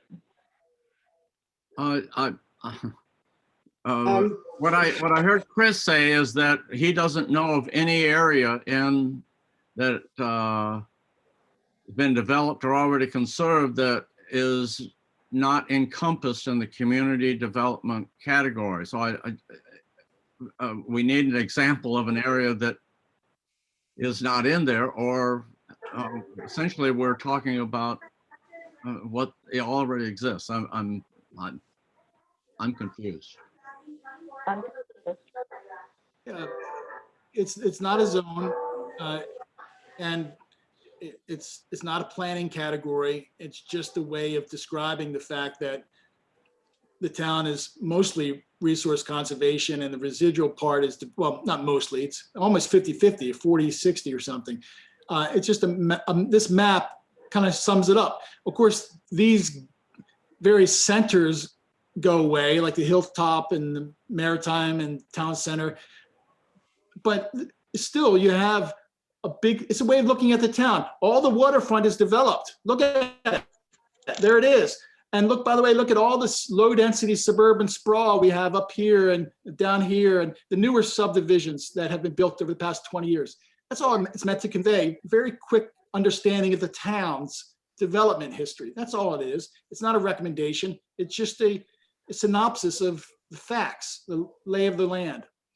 And layered on that was some ideas about, you know, these various centers of commercial activity. But that's what this map is basically showing, the amount of open space, and Got it. the opposite. But so we'll still have different zones, is what you're saying. Yeah, this is not a zone at all. It's just like I call it an organizing plan. It's just basically saying, what it signals though is that we're going to seek to preserve everything that's green. Yeah. I mean, I guess that's one practical implication of it. And other than that, it's just a useful useful visual for people who are new to looking at these things, that, boy, a lot of the town is set aside in natural resource, or can't be developed, or the town is recommending it be resource conservation.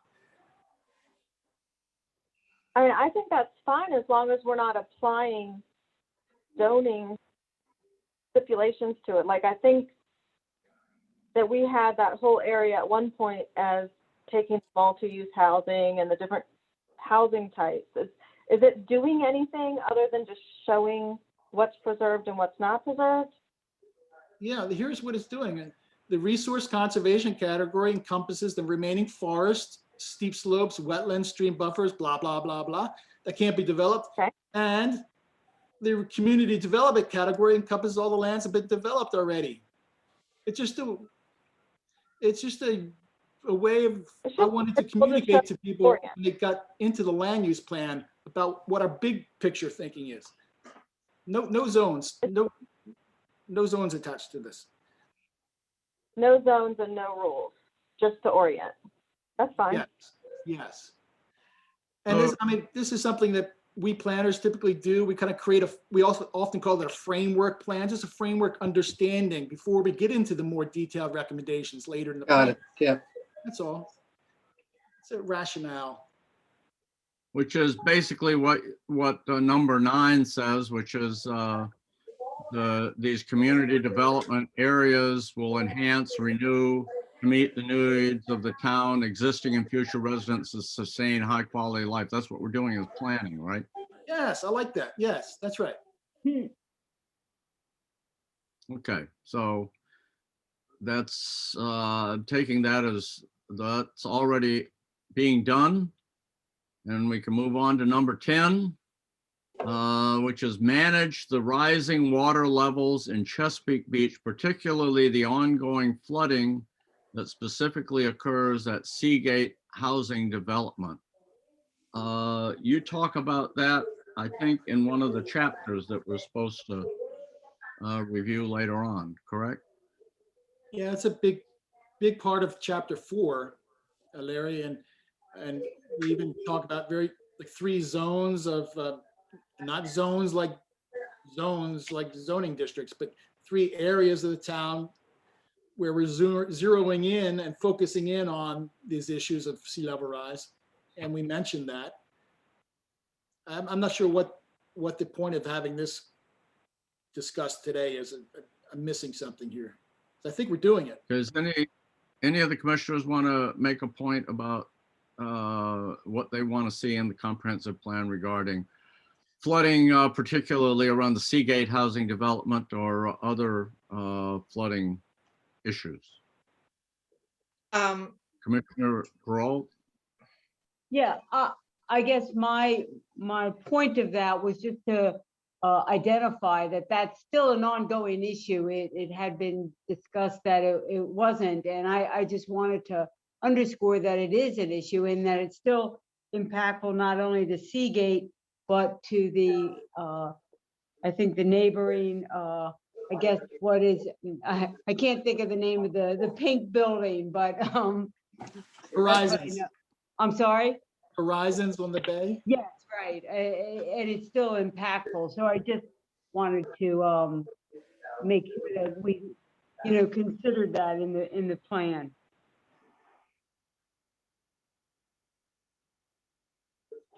Haven't we, Commissioner Rutke, would you like to comment further? yeah, isn't there a whole section of the Maryland climate change, rising waters and that kind of thing? Isn't that accepted as part of our plan? Or have I misunderstood that? No, it's discussed in, I think, natural environment, section 4. Oh,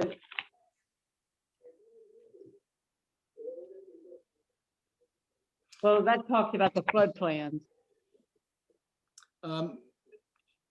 It is discussed, Kathleen. For instance, here's one map that shows that geography, and it shows the level of flooding with sea level rise through 2050. Right. Yes. And then in the land use plan, towards the end, we talk about those areas that are currently flooding and that the town will need to work with property owners to come to terms with that. And remember, we're recommending that a flood risk and resiliency plan be done for all of these areas. Okay.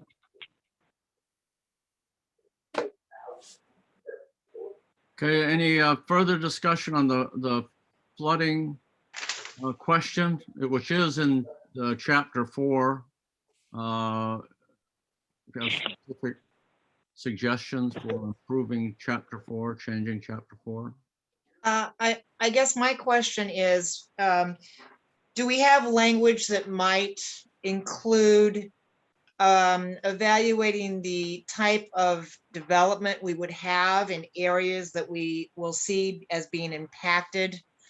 What do we have as far as that kind of language, Chris?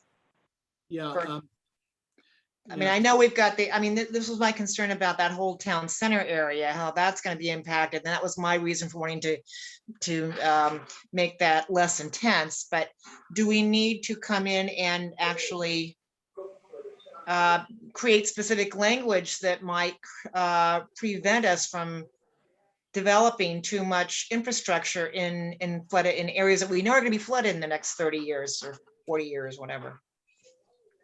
Yes.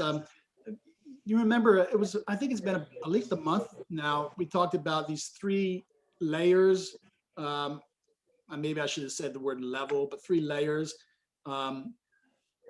This discussion harkened back to the maps in chapter 4. Some of them I just had up. Okay. Land that should be converted to resource conservation. Those areas that are, Oh, yeah. likely to be flooded, or within that 10% annual flood zone. They're sort of at the end of Harbor Road. We know the area there. Yes. We walked along there that one time. Resource conservation, no development, protected. Then land use of development in high risk areas, including along Gordon Stanton Harbor Road, Bayside Road, like near the fire station. These areas lie adjacent to existing development or front directly on existing public streets.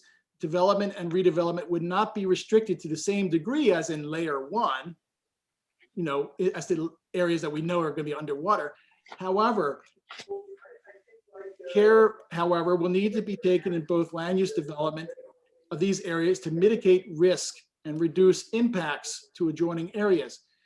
Therefore, as a condition of plan approval, developers would be required to participate in building town-approved defenses to secure the safety and sustainability of these properties and make the public's health and protect the public's health, safety, and well-being. This designation helps ensure development does not make it difficult for people to respond effectively to the risk of sea level rise. I know this is broad language, but it is a statement of, it provides some guidance to us when we do the more detailed master plan, resiliency plan. We're saying in those areas that are at higher risk, but not going to be underwater, but are likely to be risk to flooding. When developers come along or redevelopment, you've got to participate in helping us build the master plan for flood resiliency. You can't ignore it. You can't just go on as business as usual. And then the third one is existing areas at high risk. These are like the houses at the south ends of David and D Streets, houses on C Street, north of 31st, Seagate, there it is, Seagate Community, Windward Keys, Fishing Creek Marina, the public boat launch, all these. There are various options for how the community may want to address these existing areas. I mean, candidly, these areas may face a severe, bleak future unless there's substantial public investment and private investment in protecting them. Some of these areas may be redeveloped entirely. Maybe they're acquired through use of federal and state grants, and a large sea wall is built instead, or a berm or a park. We don't know yet. But so this set of recommendations was meant to break things down into 3 levels, and we would approach them differently in the context of the master plan that would follow this plan.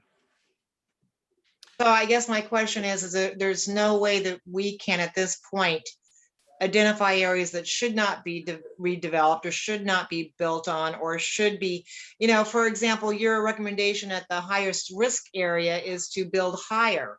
And that goes against all the, the building height that we, wanted to have along the coast.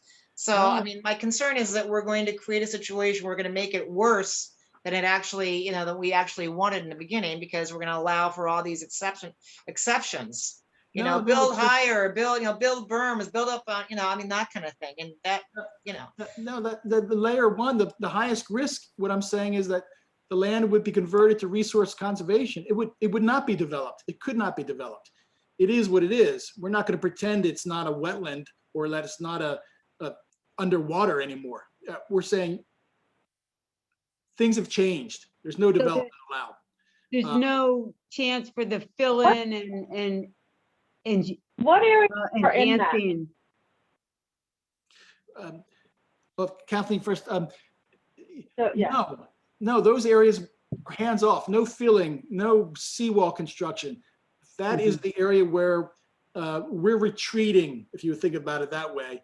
The wetlands are coming in, the floods, the water is coming in, we're backing away. There's no way the town is going to service any development or allow any activity in areas that are so prone to being underwater. In fact, are experiencing a lot of the issues right now. But Chris, I have a question. When I was reading the comprehensive plan, it had talked about in one area in regards to the flooding and the rising sea level, that there was one property that has already augmented the property by building higher, which then has a direct impact on neighboring communities. And I don't even know if they are aware of that. And that's already occurred. So how do we prevent, in the protection and the safeguarding of this, how do we prevent people from doing that now? Because in some events, as I read in the comprehensive plan draft, it's already occurred. Yeah, so it has occurred on the Rod and Reel redevelopment site, the hotel site. And yeah, you can see my screen, right? I think so. Yeah. So here's the property right here, and there's the hotel building, you see how it's blue and dark blue? That means it would be open water, but they raised the land 2 feet, I think 2 feet, and raised the bulkhead 2 feet too. So if this map was based on the data as it exists today, if we had new, mapping, GIS, satellite mapping, this area would show up as brown like everything else. Right, but now because the Rod and Reel did that augmentation and enhancement to that area, that has a direct impact on Windward Key. And so, I mean, my point is, we certainly want to prevent this. We don't want the fill-in. We don't want people, property managers and property owners augmenting their property because it's got a cause and effect. I raised my property and now I've created a greater hazard for you. Yes, that's right. And that's why that's what we're recommending in the plan, that does not take place anymore. The only time that the bulkheading and raising land and all that takes place is in concert or in agreement with the master plan that the town adopts in coordination with the property owners. So there's a vision here of what gets raised, what the implication is, what doesn't get raised. There's a basic plan in place. So yes, some areas may very well be raised. I mean, it might be in the town's interest, for instance, to protect the Northeast Community Center as an example, or the water park. But in the future, and maybe this was a perfectly fine adaptation to sea level rise to raise the land on this location, which has been a hotel and a resource, tourist resource for so long. I don't know, but down here, I don't think we'd want that, right? Because if we did it here, we know water will get behind it, and so we want to have a plan. And that's one thing I recommended in chapter 4 was that we should reintroduce the Wardens. yes, Board of Court Wardens, which would be specialists from the town who know about this issue. And there's a layer of review On page 39. Okay, page 39. So Kathleen, I'm completely on board with you, and I think your guidance is spot on. because you can't have a town dealing with sea level rise when everybody's solving their individual problems. If there's ever a public good type of problem or a collective problem, this is one that requires a coordinated response. Chris, have you looked at the town council's endorsed flood and sea level rise action plan framework and to see if there are inconsistencies between our plan and their framework? Yes, and I have worked with that, and that's I've been working on that for years now, candidly. And over the past 6 months or so, we've been working with North Beach in a coordinated way. This was a response by the state. They loved what you guys were doing preliminarily on this plan with this mapping, and the basic thematic themes and all that. They want to endorse it. That's why they're funding this program, this plan, because they know we're ahead of the game. And they brought North Beach into the discussion too, because again, this is not an isolated problem. We have some shared interest, and they want to make sure that if they fund something in North Beach, Chesapeake Beach benefits from it too, or that we don't go one way and they go another way. They want to have a coordinated approach to this part of the county. So yes, I know, and yes, a lot of what's in the comprehensive plan in terms of policy ideas and sort of the ethic that we're talking about is in that state's planning program that we'll be doing. Is that flood and sea level rise action plan something that we should attach as an appendix to our comprehensive plan? Or is it? No, because it's not a plan yet. It's just a statement of what a plan might look like, or the basic guidelines for a plan. It's a framework for a future plan that we will do. Right now, the comprehensive plan is recommending that we do that plan. If we attach that, Larry, we basically saying we'll do that plan. In fact, we've done the first step already. We've created a framework for how we're going to do it. And it's been blessed by the state, and they've decided to fund it next year. So, I'm happy to include it if that helps tie everything together. Do you think? Okay, just a thought. Yeah. Okay, I think we've about talked about that. Have any more comments on the flooding and wetlands? Nope. I did have one question, Chris.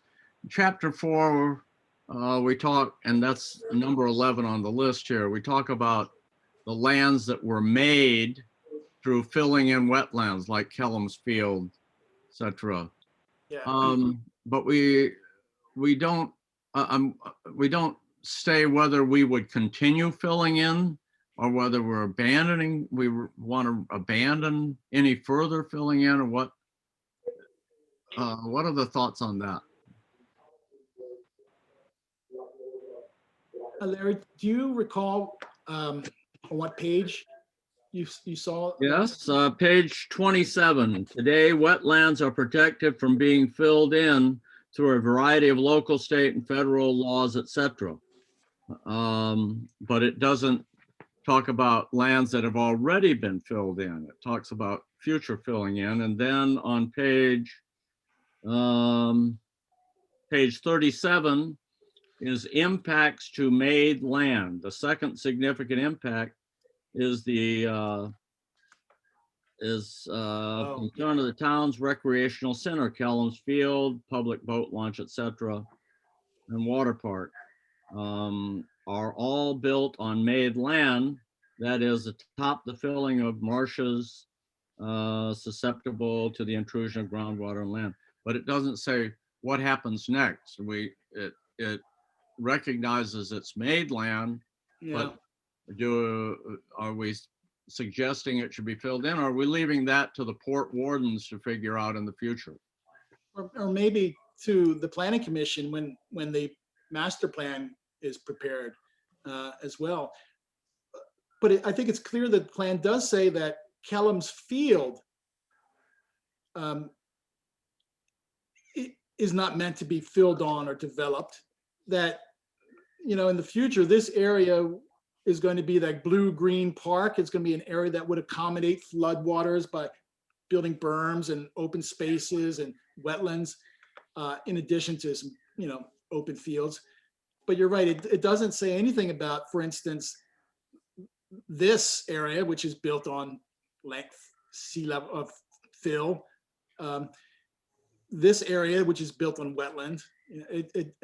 The land use plan itself shows these areas as being maritime, and it doesn't speak to changing that, Larry. So That'd be left for a future yeah. decision. Can I ask a question? Commissioner Blackwelder. Thank you, Chairman. When we were on the other map, it looked like Abner's land got swallowed up by that flood. Are we not, are we protecting other lands but not Abner's land? Because I feel like they've already made an investment. Not that I would have ever approved that parking lot in that area, but they have already started. Well, here's the Abner's restaurant where that hand is. Mm-hmm. And here's the apartment building that's located. Mhm. Everything that's the dark blue is anticipated to be open water by 2050. And then the area between the building and this restaurant is going to have a 1 in 10 chance of having a flood each year. And not just nuisance flood. We're talking about a flood, real flood. Point F there shows that, well, actually, point F is out of the flood zone effectively. So it's really right here. So the plan basically says this part becomes resource conservation. No more development. What were they using that parking lot for? What were they going to do? Oh, the parking lot is required to accommodate the gaming facility that they built. There's a gaming room that you might remember, and it was that's there now, but maybe 4 years ago or so, it was the planning commission approved a site plan for it. It was an addition to the building. And at the time, the parking lot was under development, and he was under some code enforcement with the town for other related issues, but he needed to provide parking. So the parking is actually right here because he filled in the boat inlet. If you know, the boat inlet is not there now. It's been filled in, and it's being converted into a parking area to meet his parking requirements. Okay. Eventually it'll be striped. He's dealing with some sea level rise issue. He had to tilt the land a little bit to direct the water to flow properly. I didn't mean sea level rise. I mean stormwater management. Did Abner's require some approval to fill in that land? Yeah, it was approved. We brought it to the planning commission. It was a long time ago, I guess. Yeah,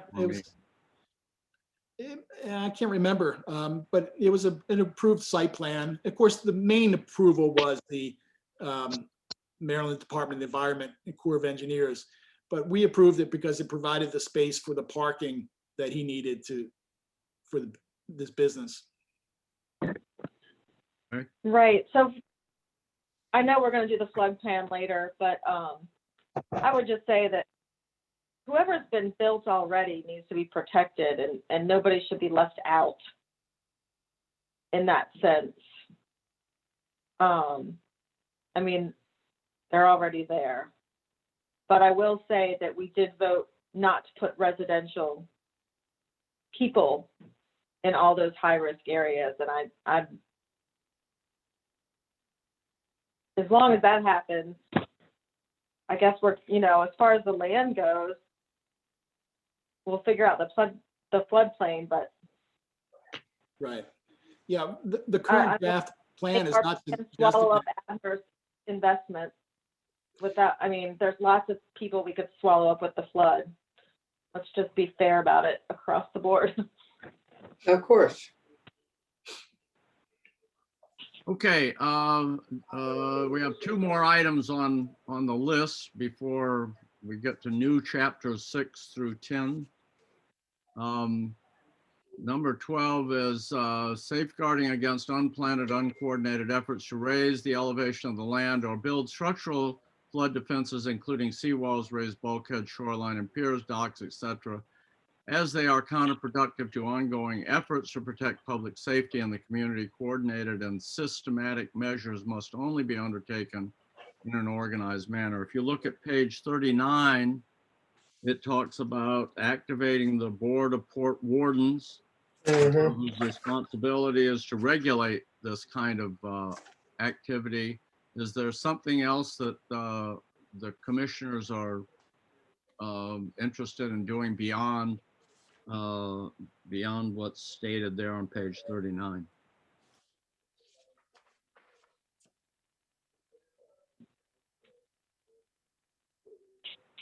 I didn't know we were going over this, so I didn't really give it much thought.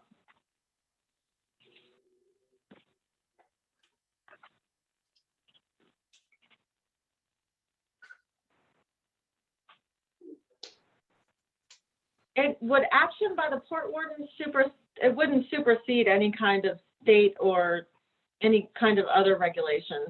Is that right? That's correct. The state has ultimate regulations within the waters.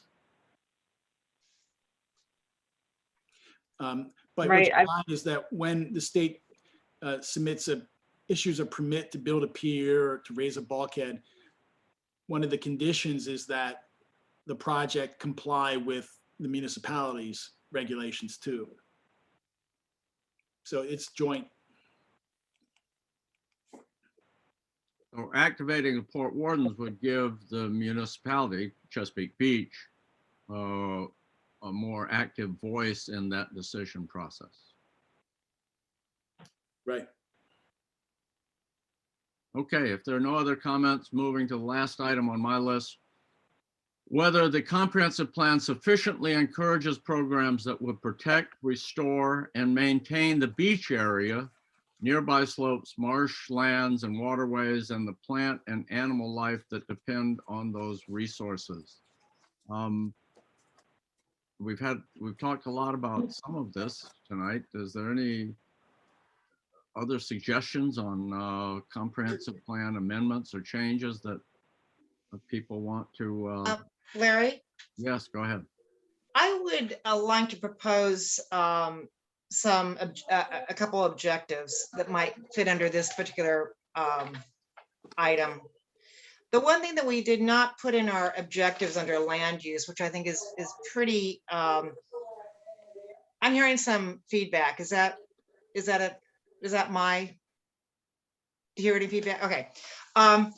Anyway, I think that there's one thing that we need to put as like a major, if not number one, I would like to have it close to the top. And that is the idea that we need to include the bay as a major focal point of our land use decisions.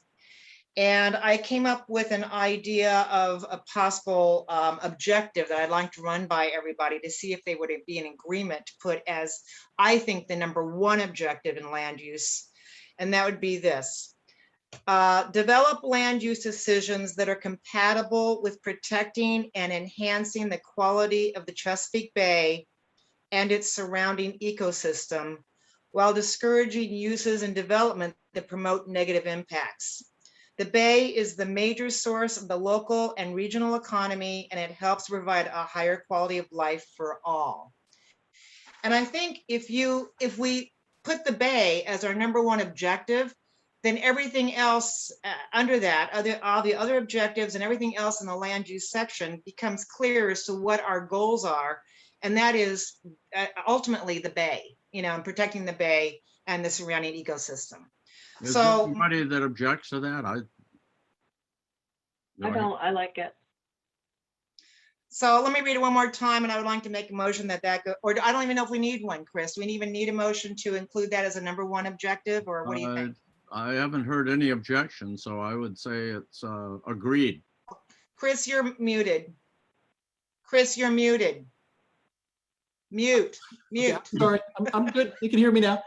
I was saying that that would be up to Larry, but if you were going to restate it, I would just ask you to say it slower because I couldn't type it all in. But Okay, I like- get your fingers, let me just read it slowly and everybody can digest it a little bit.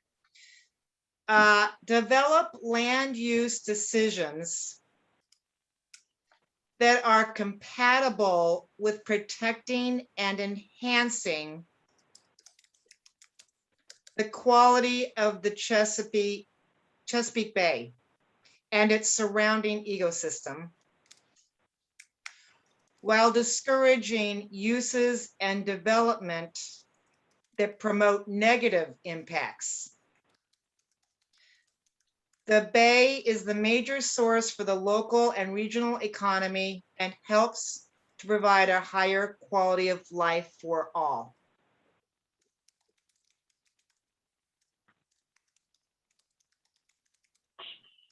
Okay, I don't think, I don't believe anybody objects to that. Hearing none, I'd say it's agreed. There is also one thing that I would like to add to another objective. It doesn't have to be the top, one of the top objectives, but another objective that I thought we might want to include is this one.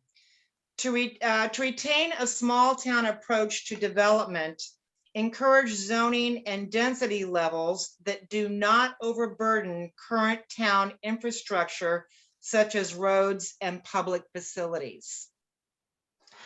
And the reason why I wanted to include that one is that I don't think we want to just go ahead and say we need housing here, we need multifamily housing here, and forget the fact that our schools are already at capacity, our roads are probably at the capacity we like to keep them at right now, and that we have to be very careful about any extra housing that we want to add into our plan, especially multifamily housing or any high level density housing. So that's why I thought maybe we wanted to include that as well as an objective. So I wanted to seek out your ideas on that. And here it is again. To retain a small town approach to development, encourage zoning and density levels that do not overburden current town infrastructure, such as roads and public facilities. Okay, well, let's go around the commission, see if anybody has comments, or Commissioner Rutke, your thoughts? I like telling people what our underlying thought is, because I think these two objectives would make it easier for people when they're reading the plan to understand why we're doing what we're doing. In other words, it's the overarching reasons for everything else. So yes, I like it. I think it applies, and I'd like to see it. Okay, Commissioner Barall. I agree. I like it. It almost seems to me as if it should be in the front of the comprehensive plan as a mission statement. Because if we are going on the objective that the focal point of Chesapeake Beach town, and as well as the neighboring North Beach and Summer City, that with the Bay, that this is a coastal town, and that our priority is preserving and enhancing the Bay and the surrounding ecological system. So, that it's good, clean, and safe and protected. So I think that by putting it in the front, it outlines and makes our mission clear. And then, as Cindy said, everything falls from there with the preservation of the Chesapeake Bay.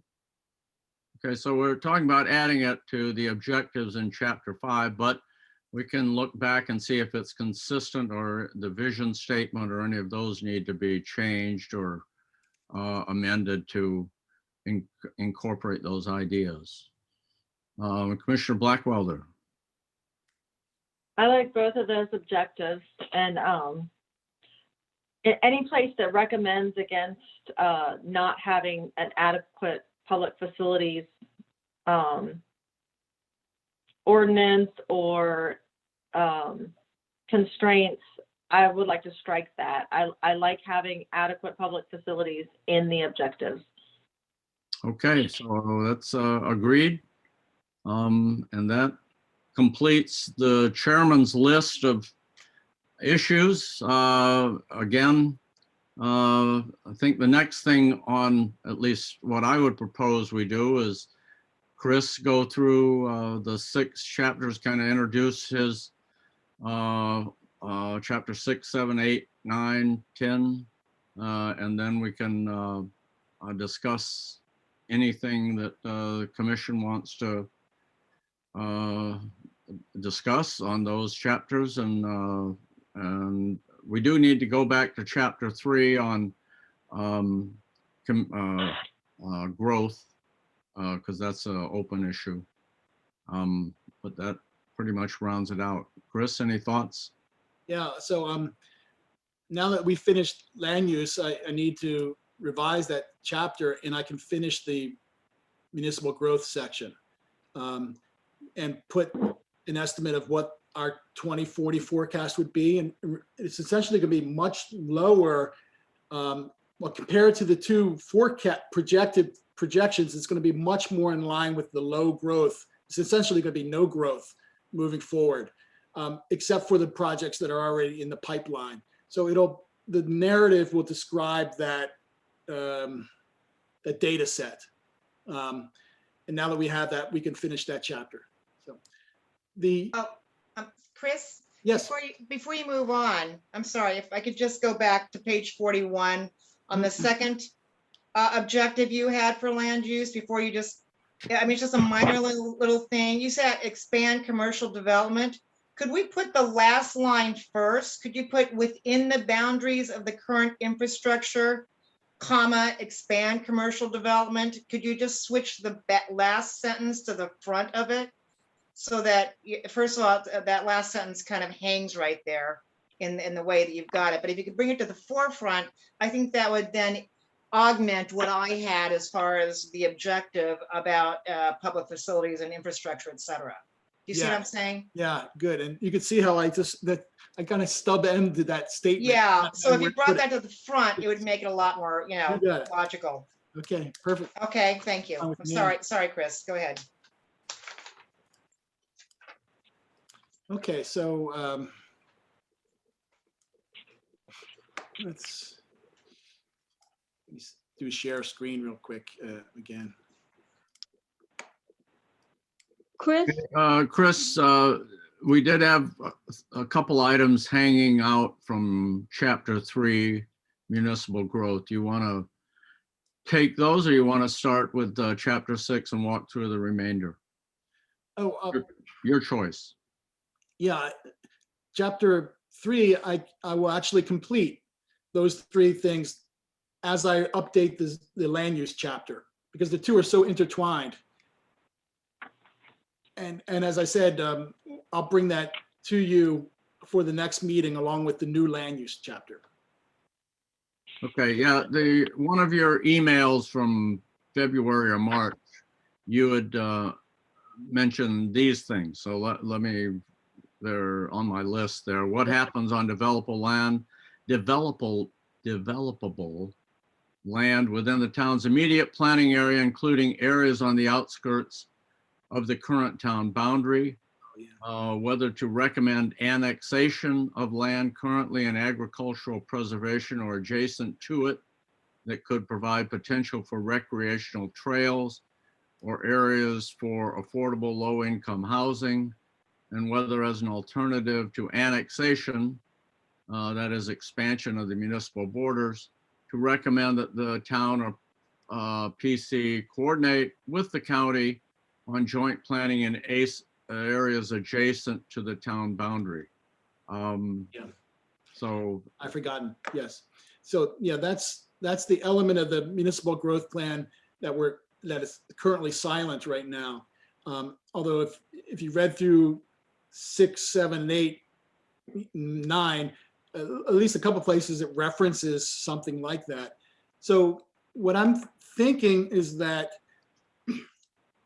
having a planned growth area outside of the town, well, it's calling it a planning area, joint planning area with Calvert County is probably a good idea, and maybe even with North Beach.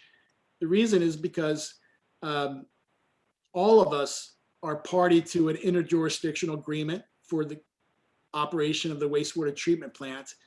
The county has a lot of sewer allocations that it could use either for development on our edge or for connecting septic systems to the wastewater treatment plant. I think we'd probably prefer that they connected septic systems to the wastewater treatment plant and provided an environmental benefit than to build density around the town's boundaries. I may be wrong about that, but I think that's what I'm thinking.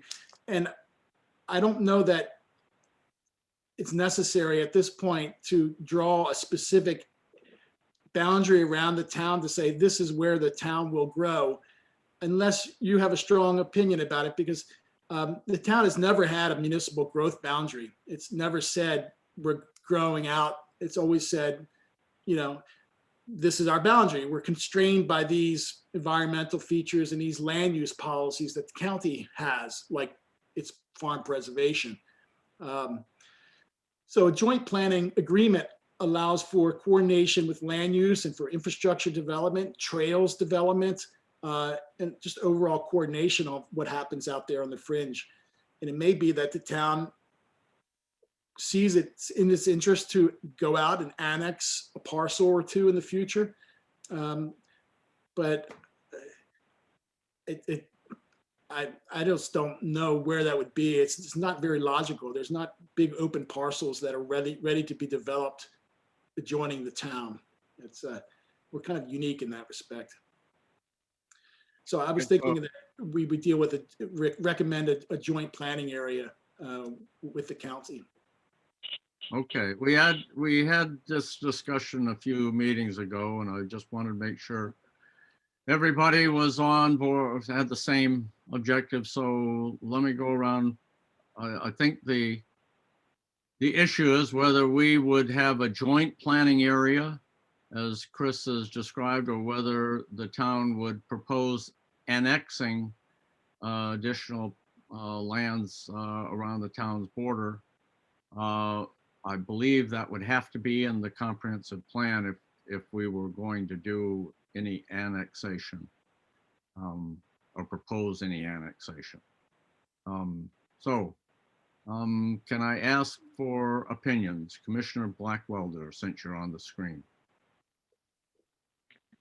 I don't necessarily have an opinion. I don't know if it would be wise to leave ourselves open to annexation without identifying an area, if that's something that can be done. But I'm either one of those. It seems like the joint planning is more palatable just because it's less work, and we don't have a real plan for annexation yet. But if we could leave the option open without identifying an area, I would also be for that. Chris, is that? Yeah, definitely. I mean, the town always retains the ability to annex, and the way it would effectively do it, it would just amend the plan to draw a municipal growth boundary and proceed to annex a property if it felt like it needed to for some public interested reason. And it may be that one reason it might be is that the county decided to go a different way and develop land. And maybe the town says, no, we can offer a better deal because we want to control it. You know, we want to make sure it fits into our fabric as a community, in which case we would amend the comprehensive plan, draw a new growth boundary, give a growth boundary and proceed with an annexation. Or if the county and the town decided best thing for this area to develop as a town-like development would be for the town to annex it, well then I would think we would work cooperatively with them to amend our comp plan and proceed. Yeah, I mean, a couple of my thoughts, we're almost out of developable land within the town boundaries. By expanding, it could give growth room for low income growth that isn't available in the current town boundaries. It expands the tax base. I don't know if the town council would be interested in that. And I don't know whether they'd be interested in seeing more voters in the elections because it would expand the voting base. But if I understood you correctly, Chris, we could do this joint, we could recommend a joint planning area, and we could leave the door open to annexation, which would not require a revision of the comprehensive plan. No, it would require a revision. Okay. Unless we actually specifically show where properties are that would be annexed in the future. I mean, we literally have to draw a boundary. If you drew a boundary, you send a signal that those areas are eligible, then you can proceed. Yeah. Yeah. Okay. Commissioner Greengold. I typically like joint powers or working with others, but I didn't find working with North Beach so easy when it came to the library, frankly. I found that a very troubling situation. I don't know if anybody was aware of that issue, but we didn't seem to work very well with them on that issue. But I think you can get some things done if you are, if you do things collaboratively.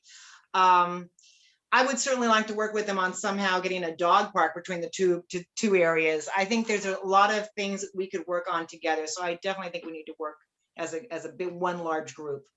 Definitely. Oh, the joint planning. The joint planning is what I meant to say. Yeah, joint planning. Okay, Commissioner Rutke. Isn't there language already in I read it somewhere where we would consider annexing land for recreational use, trails, etc. Yeah, Am I wrong about that, or is that here somewhere? it's in here. Yeah, I read. yeah. Could you remind me where it is? Because I've forgotten. I read it today. Let me see here. I read it today too. Or maybe what chapter?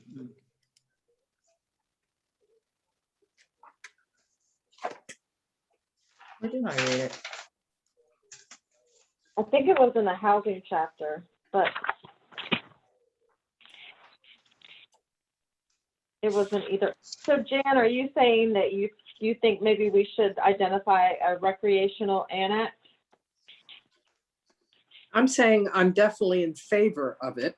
And if we have to specifically identify it, wasn't there talk about the woods along the water south of town? Seems to me that was in the walkability plan. From years ago when I was briefed on that, there was an expansion that would allow for parking up there, a greater use of that area as a recreational park. Page 73, Chris.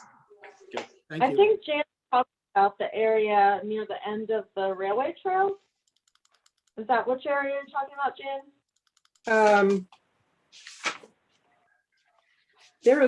There's a big piece of land on the water south of Chesapeake Beach that, I don't believe can even be built on, but could have some light use like trails and what have you that might be a part of, maybe that's where I read it, but where am I? Community park. Let's Page see. 73. We did talk about that, Chris, a while back too, Yeah, annexing we that even area talked down about there. the value of the land.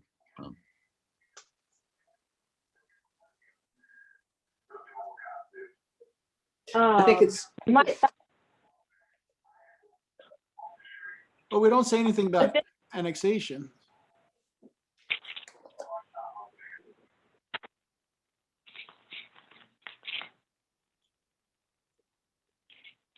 Well, we have a I couple think- walkability plan experts on the commission. I know which ones I want.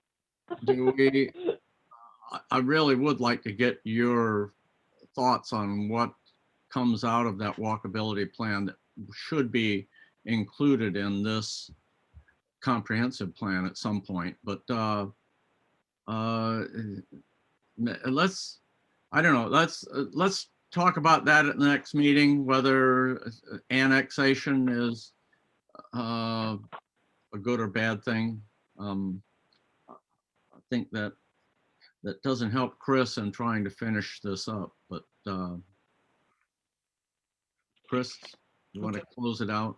Okay. So just to close out this discussion, I will be prepared to talk with you about the possibility.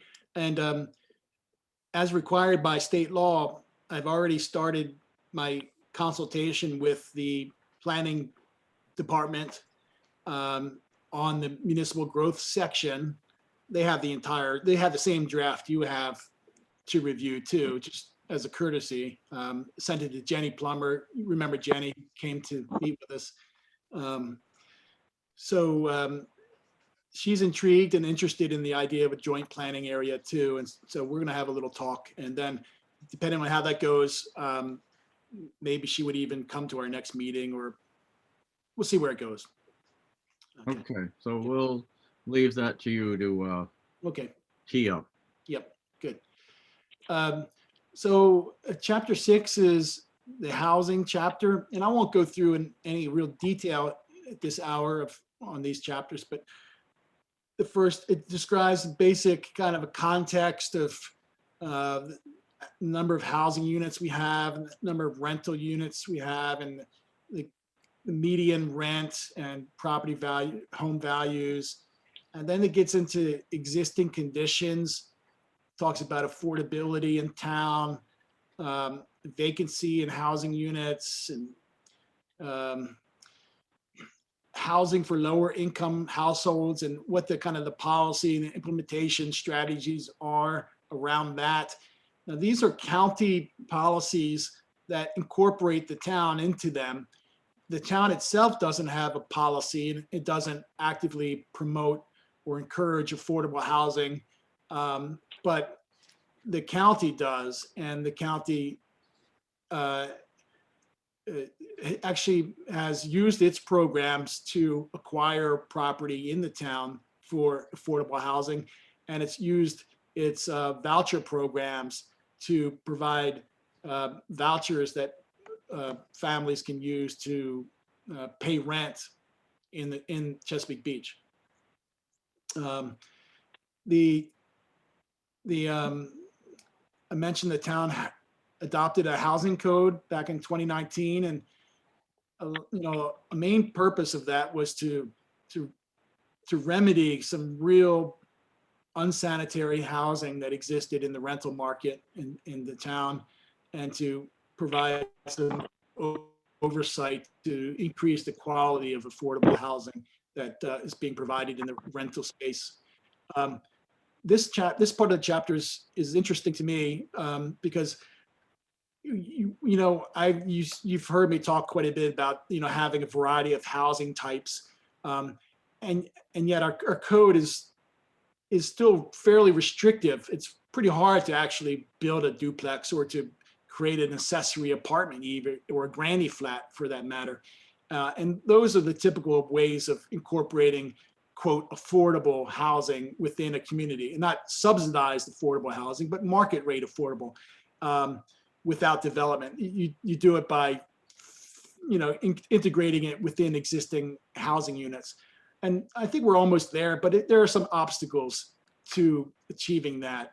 And they're really zoning obstacles, like requiring 2 more parking spaces for every accessory apartment that you might add.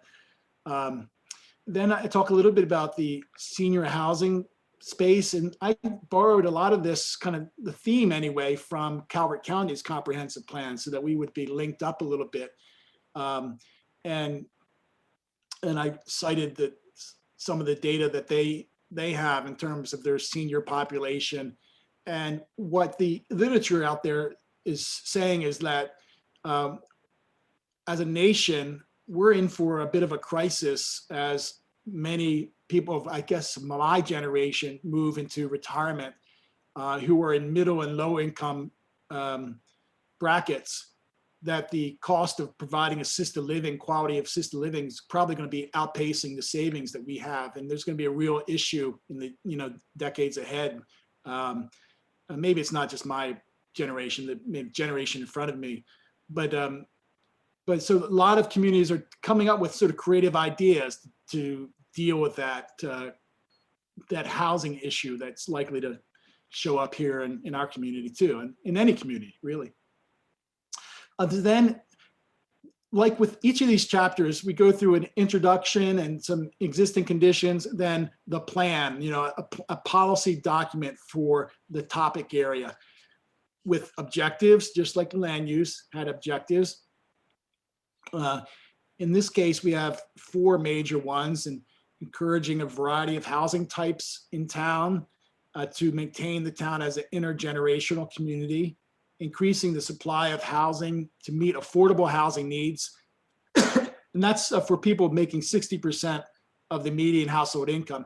And that's where the real burden is in Calvert County. All the facilities that provide housing have multiple year waiting lists. They can't keep up with the demand for affordable housing in both the senior space and the regular, community, regular family age families or households. Remain flexible to accommodate changing housing needs over time in relationship to both the production of new housing, preservation and repurposing of existing units, especially in light of aging trends in the area population. And over the long term, as we become more resilient to sea level rise, let's make sure we don't lose housing that exists already. Let's try to have a no net loss in housing. And then there's recommendations, and I won't read all these. I'll just read the recommendation itself. First, would support a land use plan that encourages multiple housing types at varying densities. Basically, this says pretty much keep things as they are, certainly within the residential village area, but maybe tweak the zoning code to reduce some of the obstacles. Support the creation of more affordable housing units.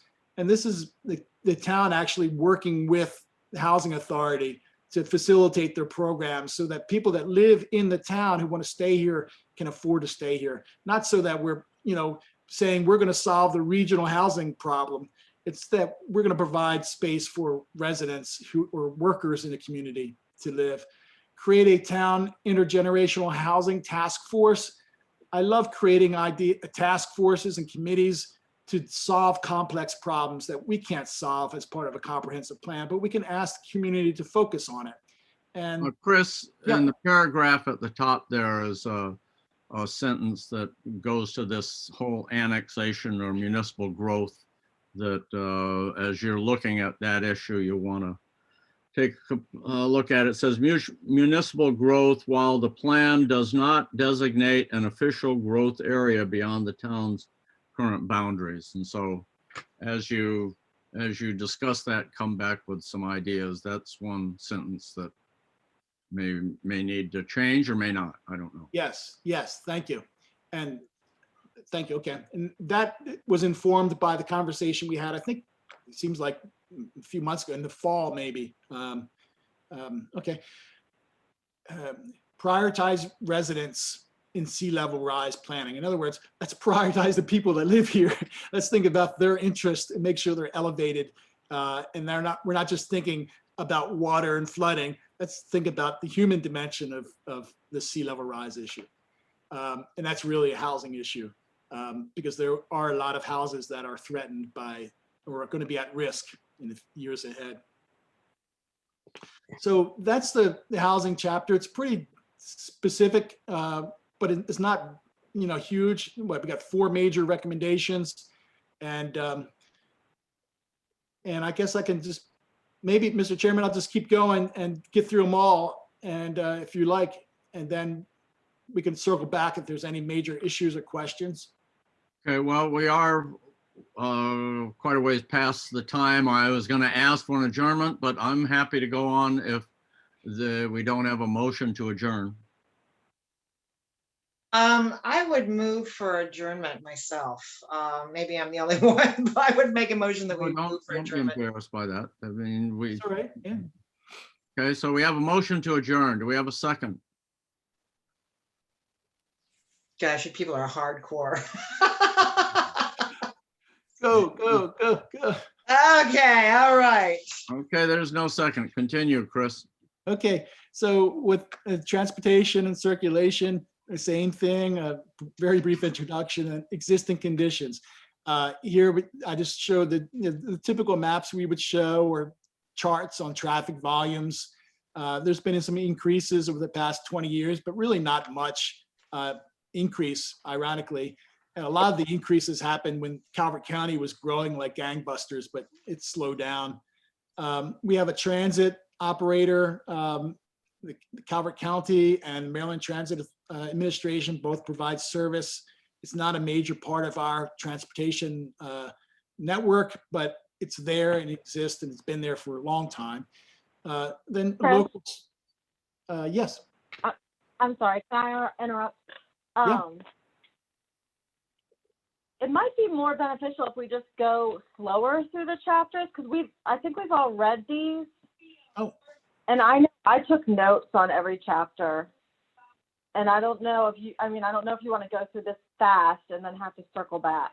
It's up I for have- discussion, but I have received a number of comments about the chapters and I was going to distribute that tomorrow.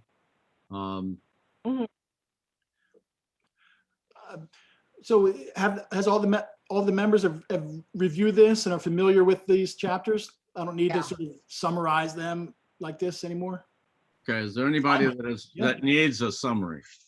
I thought we were going to go through housing after land use, so we're not going to go in order one after the other. I thought we were going to do that. No housing? that's kind of, Yeah, I just jumped ahead to see if I could touch on all of these real quick, but Okay. then we would go back through the housing in detail. Okay, okay. We But can go only through if, the rest.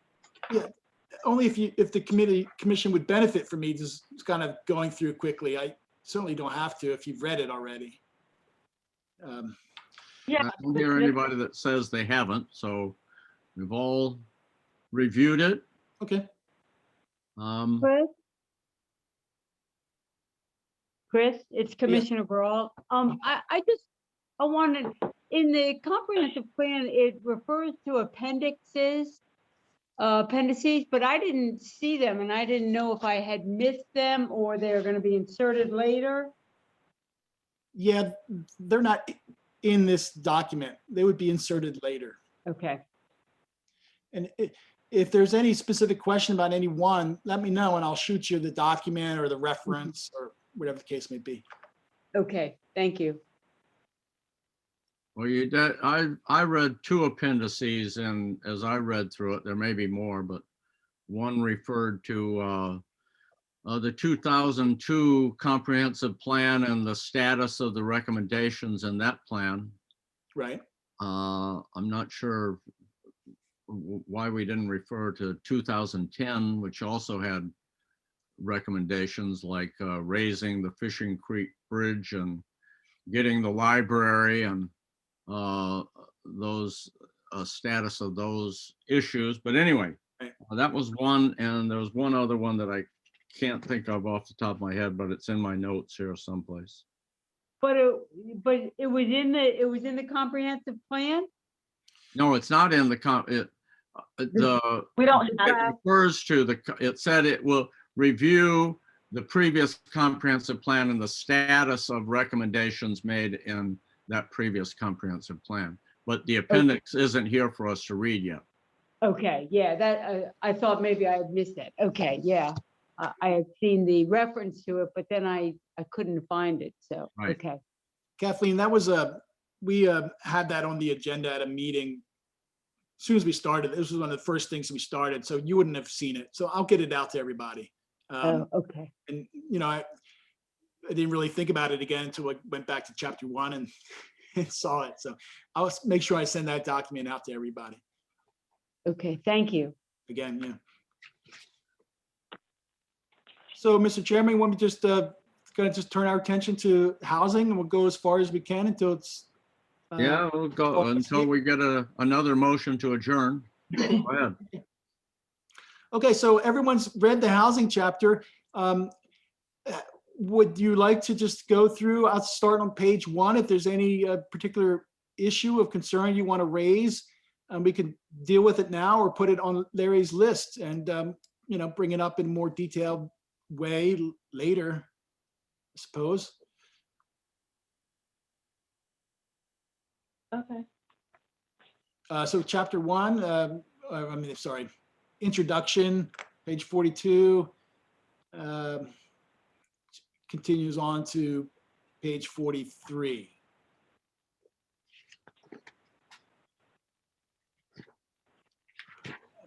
Then existing conditions, where I touch on a number of topics germane to the affordable housing issue. There's you know, quite a lot of detail here. It's even to this day, I got to read it a couple of times myself.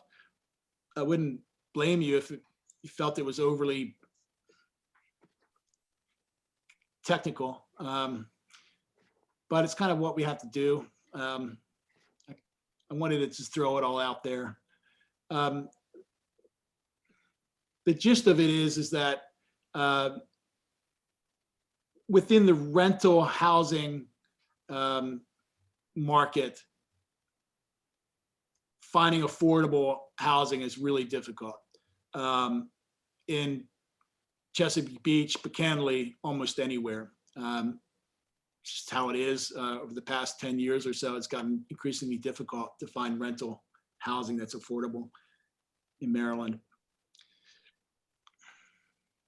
Then we get into just a quick snippet on the vacancy units. Vacancy, there's almost 9% vacant, and they're typically second homes.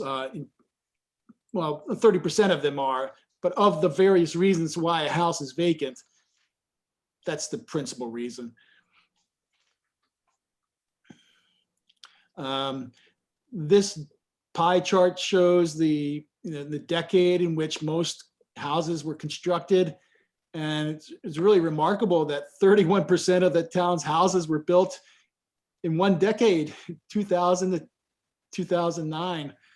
And then another 22% between 1990 and 1999. I mean, among those 20 years, it's amazing how much development took place in the town.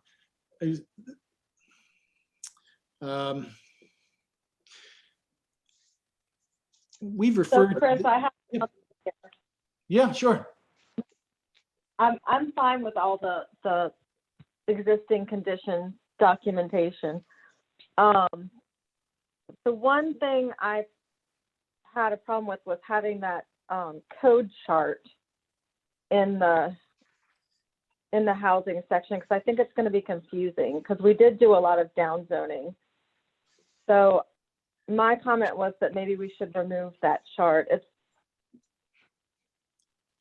Well, I just think it's confusing. yeah. First of all, we haven't done any downzoning. This is the plan itself. So the land use does recommend zoning changes. So there's been no downzoning yet. And this is part of the background describing what the current conditions are with respect to, housing and density. So for that reason, I think it's informative to have in there, just because we're talking about housing. Let's see where we could do housing, various types. Ultimately, the recommendation that comes out of the plan will be different in the land use plan itself. I think it's better just to remove that. Does anybody else agree? The problem is, Chris says, we haven't really changed anything. So he's saying keep it in there for reference, basically, right? Chris, is that what you're saying? Keep it in there as a Well, reference or a guide. Each one of these chapters should like inform people of the existing conditions and the basis for the recommendations in the chapter. And so it's, the intent is to have some type of logic behind things, and so that someone could read it and see, well, you know, what's the implications of somewhere in the plan we should have this chart, in other words, because it shows Right. existing conditions are for residential use. So, But, you know, if we don't want to make it prominent, that's fine. We could remove it to an appendix or something like that. But I generally think we want a comprehensive understanding of existing conditions wherever we can do it. right. So the only thing I would say is that we might want a sentence that says, however, in light of sea level rise and other conditions that have changed during the last comprehensive planning cycle, some of these designations will change, because this chart is showing multi-unit dwellings in the marina area. And, you know, I just think that if it's not necessary to have, it's better left out, because it's confusing. And you do say the existing conditions, we allow, you know, different types of housing, et cetera, et cetera. I just think it's not necessary. And it's confusing if we don't have those same things allowed. It's going to require a lot more explanation. Well, we could certainly say that, and like as you said, have a notation there that says, well, this is the existing setup, if you will. The plan recommends per chapter 4 or chapter 5 land use, a realignment of these housing types or land use categories, see page, whatever. So that, but I do think it's good to have a basic understanding of where we are, what we're changing. But I don't have a problem at all with adding a statement that says this is existing. If you want to see what's proposed, look to the land use chapter. I mean, No, something like that.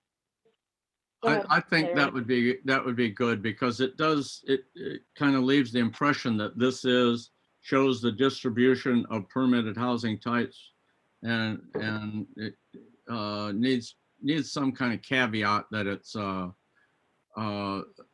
being changed, that we're readdressing this in light of current conditions or something.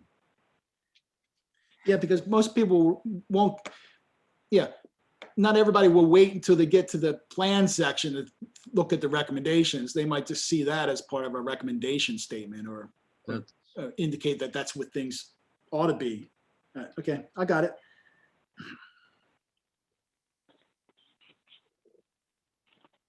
Anything else on this page? What page number? 47? No, that was my comment for that page. Then on 48, the housing authority is referenced, what it is that they do. And it's really good to have this in our housing plan, because it does show that there's a policy and an implementation agency operating in the county on this topic. And, you know, I didn't know the extent of this. It was interesting bit of discussions I had with the Housing Authority and other folks, Tri-County Council, Tri-County Action Committee, and others. The housing code, it's worth mentioning, I think. It certainly doesn't hurt. You might have some questions about this one too, obstacles to housing, because while I refer to them as obstacles, I think that I sense maybe the Planning Commission would prefer to keep these as obstacles, or the idea has been that many of these opportunities have been foreclosed by virtue of the last Planning Commission meeting, so that we've constrained the amount of housing types that can be permitted in the residential village. We've allowed things to stay the same in smaller parts of the residential village and restricted it in other parts. So I probably need to revise this somewhat too, with the same type of caveat statement. If there's no objection to that, I'll make sure I clarify that. No, Yeah. thank you. Yeah, especially the parking situation, which I don't think, I for one don't want to change the off-street parking needs requirements. And in fact, I would actually like to include that I think that all new housing should require that all parking should be off-street to allow for safer pedestrian use and bicycling, because the more cars on the street is more challenging for people walking dogs, walking kids, and being that we don't have any sidewalks, it's really important that we have all the cars off the road. So I don't want to see a decrease in parking. I want to, make sure that we have enough parking. And every little apartment will probably mean 2 cars, because there's usually a couple with 2 different cars that rents out, an apartment of some sort, or even anything above a garage. There's usually going to be 2 people, not always, but usually 2 people in that particular facility. So I want to see that out of there myself. And then the requirement of there being 5,000 square feet of land per dwelling unit. 5,000 is quite small. And I think that's reasonable to have 5,000. I don't know. What is everybody else thinking about that? Well, Chairman Brown? Yes, go ahead. Yes. Commissioner Rutke. A number of places, it references the aging of the town and seniors, myself included, wanting to stay in town and be able to stay in our homes. And I think that there are certain streets in town where reducing the parking to one parking spot and not 2 could facilitate properties being changed and allowing, parents or older relatives or whatever who may not have any cars. So I don't know how we would have a caveat that certain streets could, for example, Kathleen, I know 15th Street, where we used to live on B Street. Yes, I do. Okay, you go down 15th Street, you couldn't fit another stinking car on that street if your life depended on it.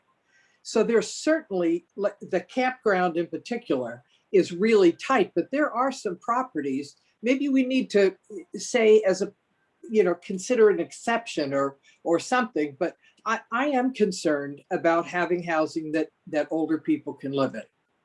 Well, then maybe we allow for variances of that particular, but the problem is once you open it up and just say, you don't need it, then we have a problem.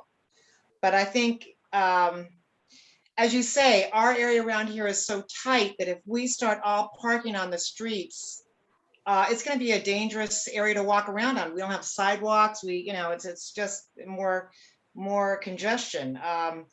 So it's maybe not as bad over in the residential village area, but it's still a situation where people, the more opportunity you give them to build, they'll put more and more people in there, and then you're gonna have cars everywhere. And I just think, yes, you may have a senior here or there, but I think that's gonna be the exception. And then I think that's where you get a variance and maybe have it allowed. Well, statistically, it's not going to be a senior here or a senior there. Well, it actually, with 2 off-street parking spaces required, you're probably lucky to have any seniors be able to stay in town. But I don't know whether you'd handle it as a variance. I understand what you're saying, but what are we going to do about the people that want to stay in town? Well, there are ways to keep seniors in their own homes, and that's what we have to address. And I only want to get into that because I think Chris said, let's get some kind of a committee together to address it, and that's really the way to do it. But there are ways that communities have done it where they help on, the biggest problem that seniors have are property taxes and utilities. And of course, if they have 2 stories, that's a whole nother issue. But it's really the cost of the utilities and their property taxes. And if somehow there can be vouchers or there can be city waived taxes or something where you can assist seniors, that's really probably where you're going to be focused in on helping seniors stay in their homes. Otherwise, they have to, either move in with a family member or whatever. But Yeah. they usually are not going to go to an apartment that's above a garage because they have to walk up steps and all that. It's usually going to be within a house, in a course. room, in a house with their family on the first level. And there are very few homes in the area that have a bedroom on the first level. So it's more of a, how these houses were built to begin with than anything else. I mean, that's really how all of these houses have been built is a problem for seniors staying in their homes, unless you buy yourself a little elevator, which is also something people are doing. But I agree. But going back to this parking issue, I think, again, if you start allowing people to build an apartment above their garage and then just taking away that parking restriction, you're going to see cars everywhere. And since we don't have the sidewalks, that's a problem.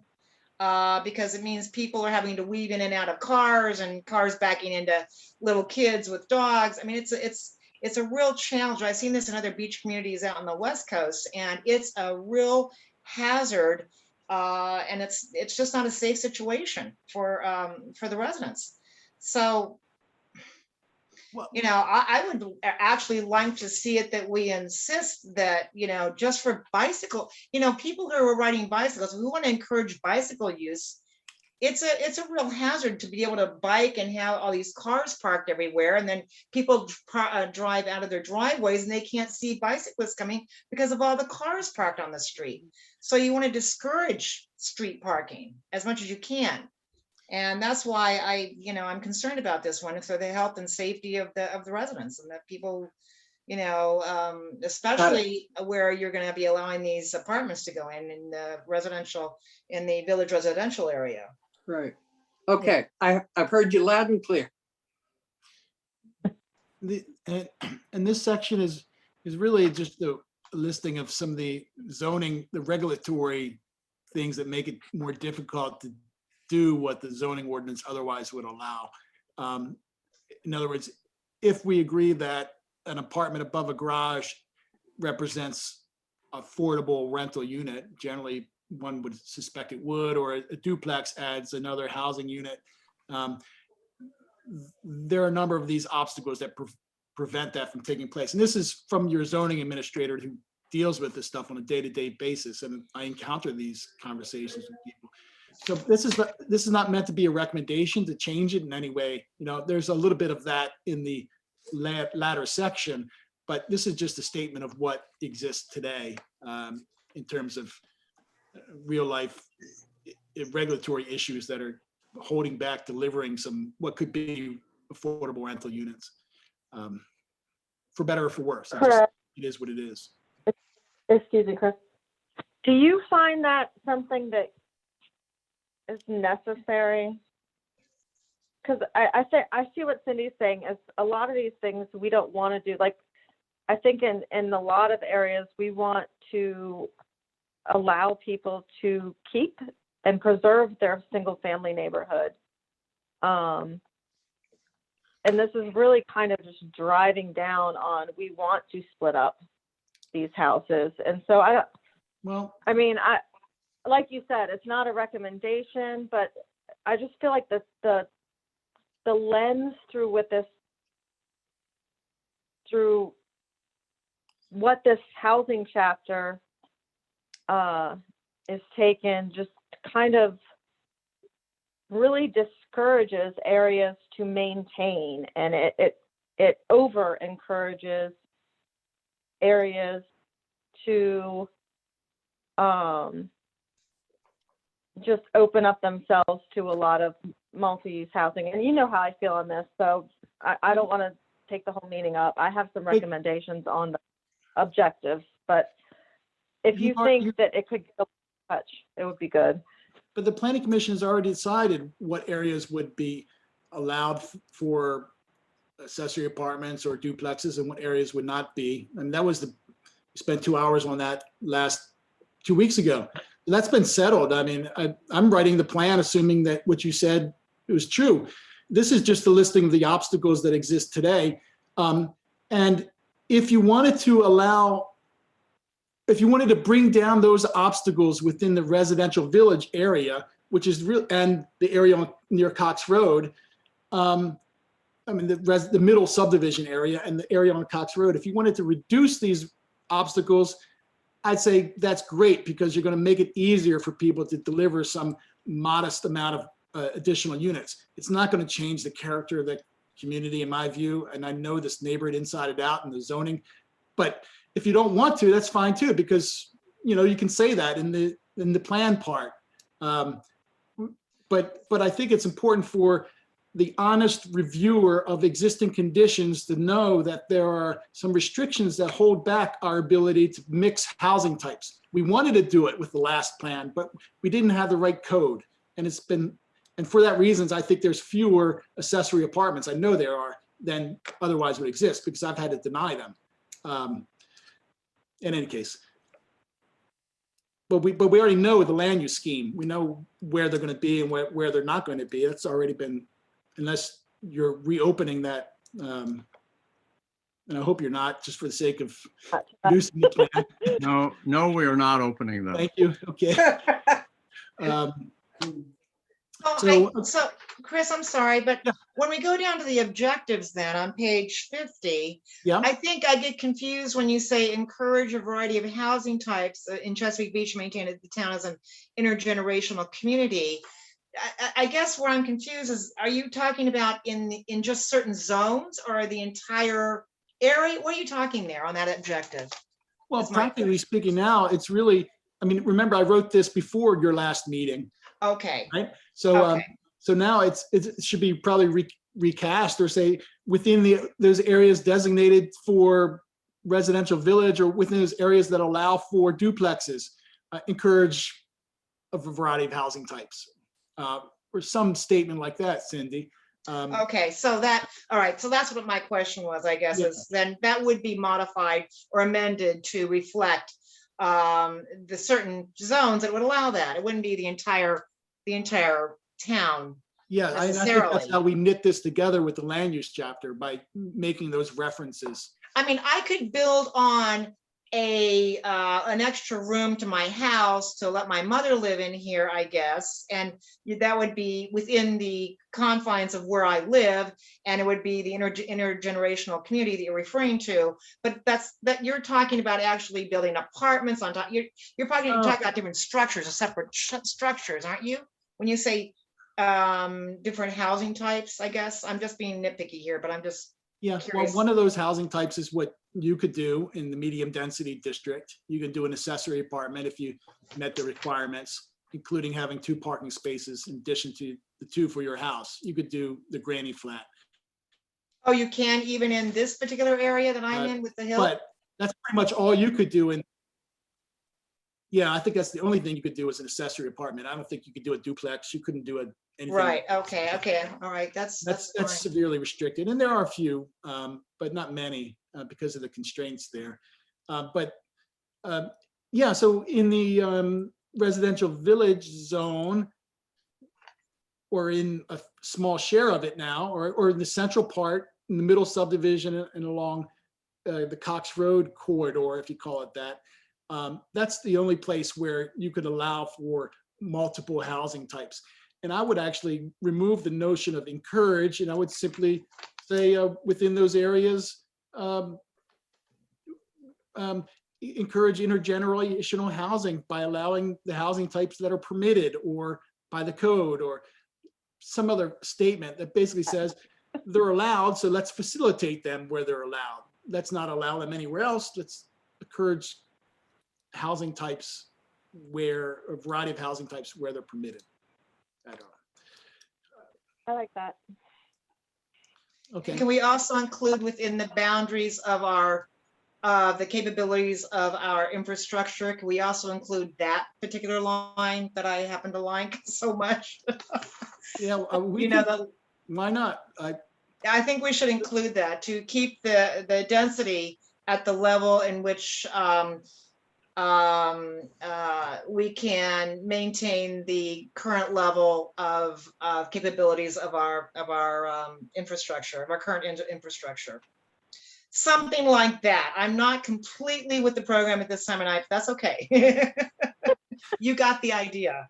I got it. I got notes on it. That's good. Now, number two, if we can go to number Okay. two, I think the objectives are really important for us to go over. Are we okay with going to number two and talking about number two objective now?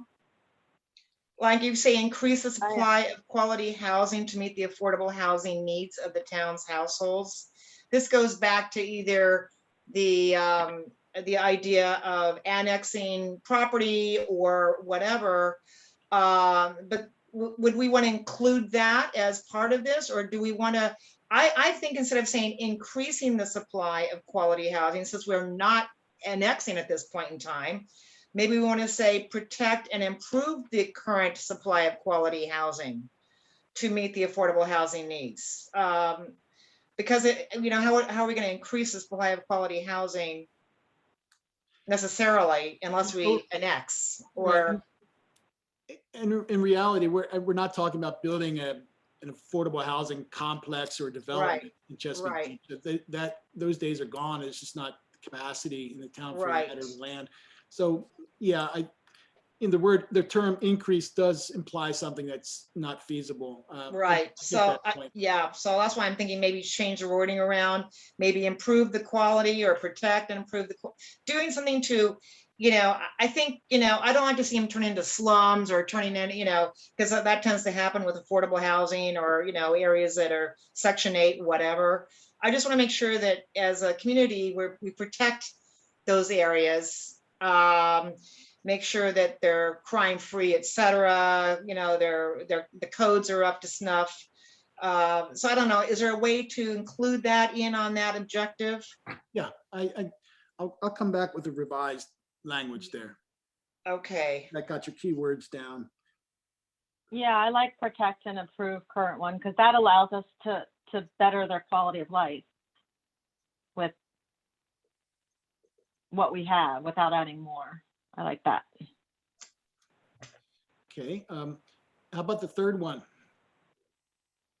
Okay, now on the third one, I'd like to add a little something to that, or maybe modify it or amend it somehow, and that would be to include, I know you've got in here preservation and repurposing of existing units, et cetera, but I also wanted to include in this, maybe it should be a separate one entirely, but I said, well, two different things. Future types of housing units should be determined with respect to, okay, no, never mind, we already did that. They create architectural guidelines that encourages and enhance the small town and historic nature of Chesapeake Beach. Implement programs that assist owners of current cottage style houses to retain the original quaint and charming cottage look of the exterior.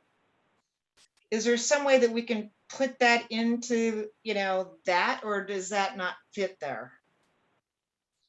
In other words, I think one of the objectives I'm looking at is to somehow retain the look.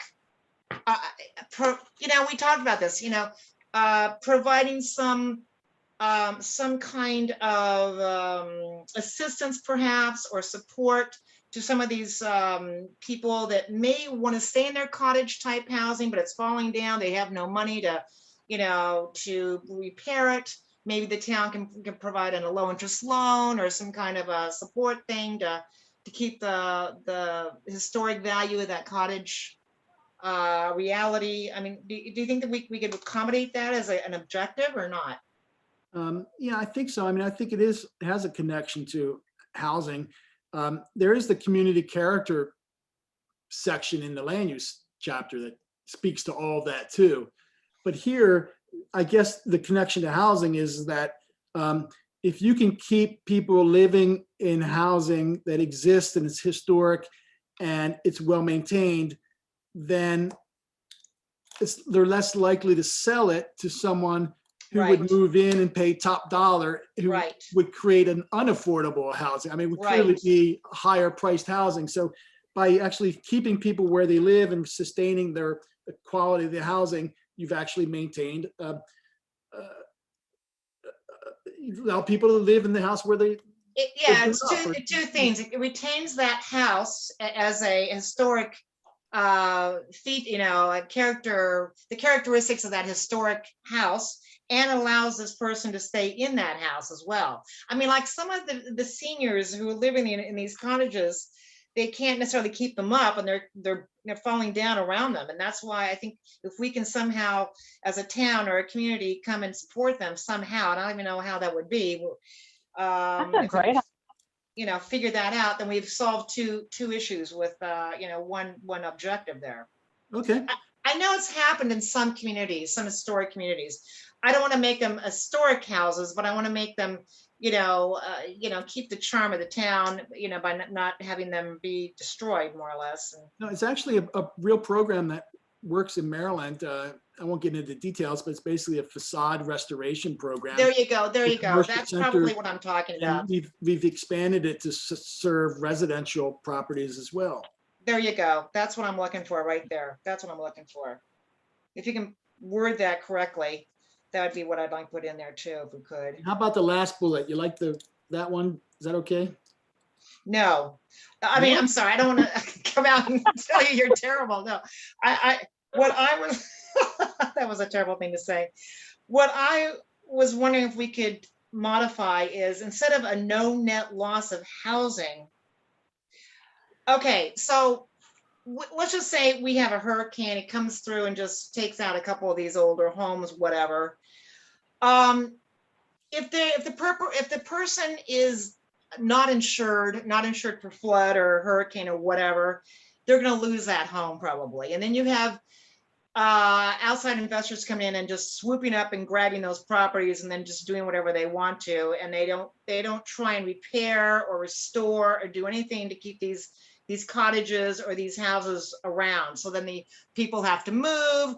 We have a whole new situation coming in.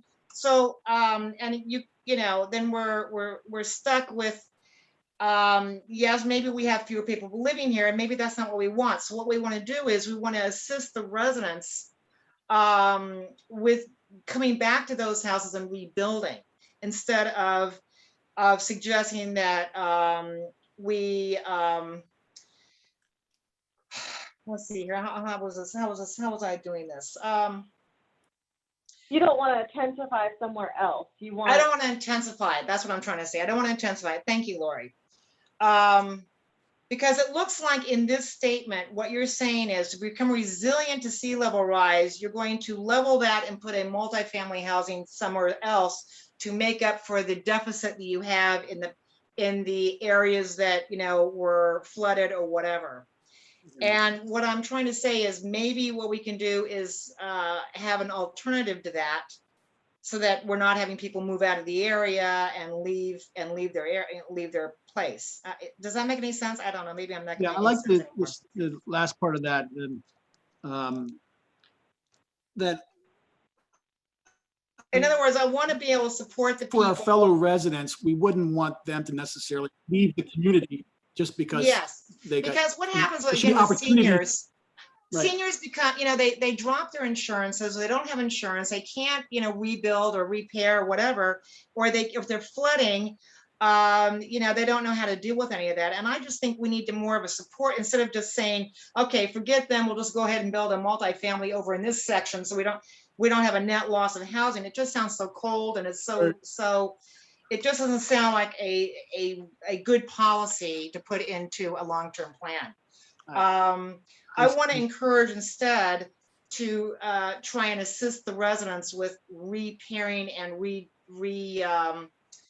redeveloping. Does that make any sense, or am I crazy here? Maybe I'm crazy. Yeah, no, I think it makes sense. And in some cases, it may not be. In some cases, it might be best for everybody, including the owner, to sell and Yeah, I mean, yes, move. yes, I mean, yes, it's the case, it's yes. up to them. It's their decision. But the town should have a supportable policy. Like I said later before, like make sure that the residents are part of the decision-making. Yes. Provide them the information they need and the support they need to deal with this, this major issue that's a long-term trend, but it's coming, it's impacting people. So deal with the human dimension of it in a way. Yes.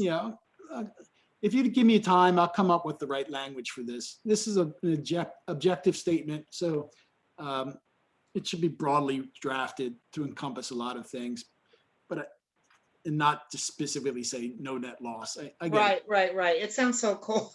It sounds like it's a calculated, cold, heartless objective there, but okay, thank you for dealing with me there. That's a no net loss is a standard in the housing business. That's why I picked it up. And Right, no, I didn't have time understand. to think about it. If I had more time, I would have drafted a shorter statement. Better one. Okay, then we get into recommendations. Now this one, we already have a land use pattern that encourages multiple housing types at varying densities. And what I'll do here is to say, basically implement the recommended land use plan in the land use chapter, which provides for multiple housing types within the following areas. Okay, so I'll basically use this as a way of confirming what it is that we've done in the land use chapter. Rather than saying do it, I'll say we've done it, look at the land use plan. That's where it's addressed. Is it really fair to say the plan recommends that minor zoning adjustments, considering what we've discussed? Where's that? Page 50, 3 lines from the bottom. Page 50.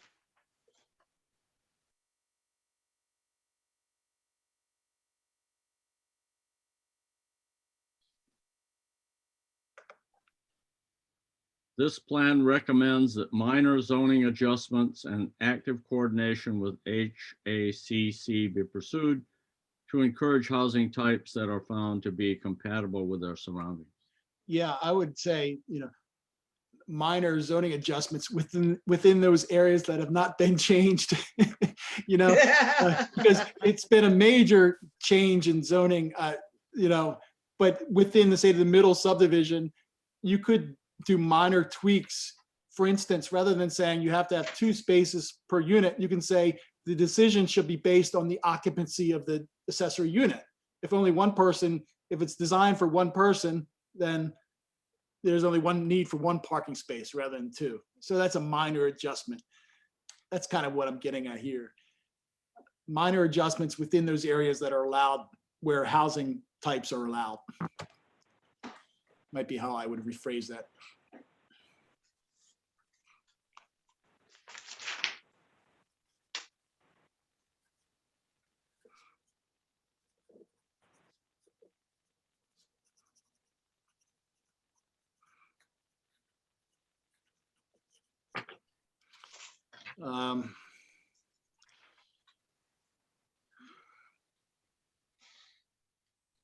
Support the creation of more affordable units. That just speaks to the town taking a more active role with the housing authority. Can we go back to the house? Can we go back to the houseboats though, before we get to Okay. that? Houseboats? Yeah. After researching houseboats, I've come to the conclusion that they're not necessarily the best thing for our town. Because of The pollution factor, the safety factor, they have fires, there's just so many different reasons why I'm concerned that opening it up to houseboats is a problem. But mostly because it's not supportive of good use of the bay, as far as, maintaining high quality of bay. So I would take the houseboats out of there myself. Okay. And the other part though, like in the future, these types of housing might replace Seagate and other communities over the long term. Something like this I actually wanted to put this in here just to point out that there is a way. There's always a way. Yeah, When there's money, there's always a way. right, yeah. I love I mean, the the only- floating house. The only problem is it just elevates it probably another 20 feet or 30 feet. That's the only problem with that. But Well, only when it's flooded. It raises up with the floodwaters. I so we like have to have floating streets too. I mean, No, floating driveways. no, when the water recedes, the house goes back down, you step out in front door and you're back on your sidewalk. If you're interested, I'll send you more No, documents. I This is know. being Listen, built. I'm Pretty from neat stuff. California. I've seen all, you know, I You've know seen it's everything. possible. I do know it's possible. Okay. but it says be open, not do. But those Okay. houses, Chris, those floating houses, are they crazy expensive? I mean, I Well, can't, yeah, I suppose they are now, but like anything, that the prices come down as the technology develops. And I don't know what the prices are. Now, some areas it's experimental. In some European countries, they're building them. They exist now. I just wanted to say, not to be argumentative, but in regards to the houseboats, I agree that they're probably not the most, ecologically friendly housing, but I guess my thought is that I know several people who live on them in Harrington Harbor, and they're pretty conscious people of the environment. But I also think, when we're talking about, we have restrictive housing and we're thinking of ways to have more affordable housing. I don't know. I certainly understand about their impact environmentally, but I also feel like, I mean, there could be accommodations so they're less divisive, or not divisive, but less detrimental to the community. I guess I'm inclined to, this is another avenue for housing, and just to eliminate it because of, it might not be the most environmentally friendly option. I just feel like we're kind of working across purposes. Well, we're not if we look at the number one goal of maintaining the bay as our most important asset. I mean, I guess that's where we have, because here's the thing about the houseboats as I see it. Maybe I'm wrong, Chris. How do you enforce the sewage dumping? How do you enforce not sewage dumping and trash being thrown off? How do you enforce all that? I don't know. See, I've been told that over and over. There's no way to enforce it, is what I've been told. I don't know. The state, I mean, like state probably has some regulatory authority there, and I don't know. I don't know. I can look into it if you guys want me to. Well, I mean, I've just heard that you can't. That's the answer I keep getting when I keep asking that, because I've been looking at this for a couple months now, and and I do know they do run them out at Harrington Harbor. I do know they have them up there, but they might have a very restrictive area. I don't know how they do it up there. I'm not even sure how we would do it in our area. Well, how would we do it in our area? What was your proposal on that, Chris? I would imagine that Abner's would find that as a acceptable use of land that's being swamped by water, and we're telling him that he can't use it for anything else. It seemed like that would be a way of. Yeah, they would have a whole bunch of boats back there. Which would But be see, compatible with the, the maritime area, maritime part of town. And actually, I think there are, from time to time, houseboats that come in and dock there and have historically done that. But right. it's never been it's never been a standard land use or feature of that area, but it does. I mean, they were talking about having it so that they could short-term rental it, because a lot of them were short-term rental. And that's my concern too, is that a lot of these would become short-term rentals. And then you do have a lot more problems as far as, noise and, that kind of pollution, all that kind of stuff. So, Yeah, I think we have a lot coming down the pike with like this new rod and reel and all stuff. I don't know if we need to like delve into areas that we don't really fully understand and permit them. Well, So I'm with Cindy. Get rid of the Overall, we need houseboat. to comment on it. I mean, we can just, if it comes up as a matter, we can address it when it comes up. It's not really an issue now. And I didn't mean to make it as like a waving the banner for this particular way of housing. I just put it in there as something that takes place and people may be more apt to do with sea level rise. But I don't know. Maybe. Sorry, Kathleen. it's all right. I was just trying to think of other, other options. And I mean, people are gonna come here by their boats and I don't know, maybe we, or I would look into Harrington Harbor, how do you make it so restrictive that it is not destructive to the bay? But, because, I mean, a lot of people, come down here for the day. I mean, that's what they've done historically and, stay overnight. I don't know, but I understand the difference between that and a houseboat, but I just feel like, looking at options, I mean, everything throughout this chapter, they keep talking about making housing affordable.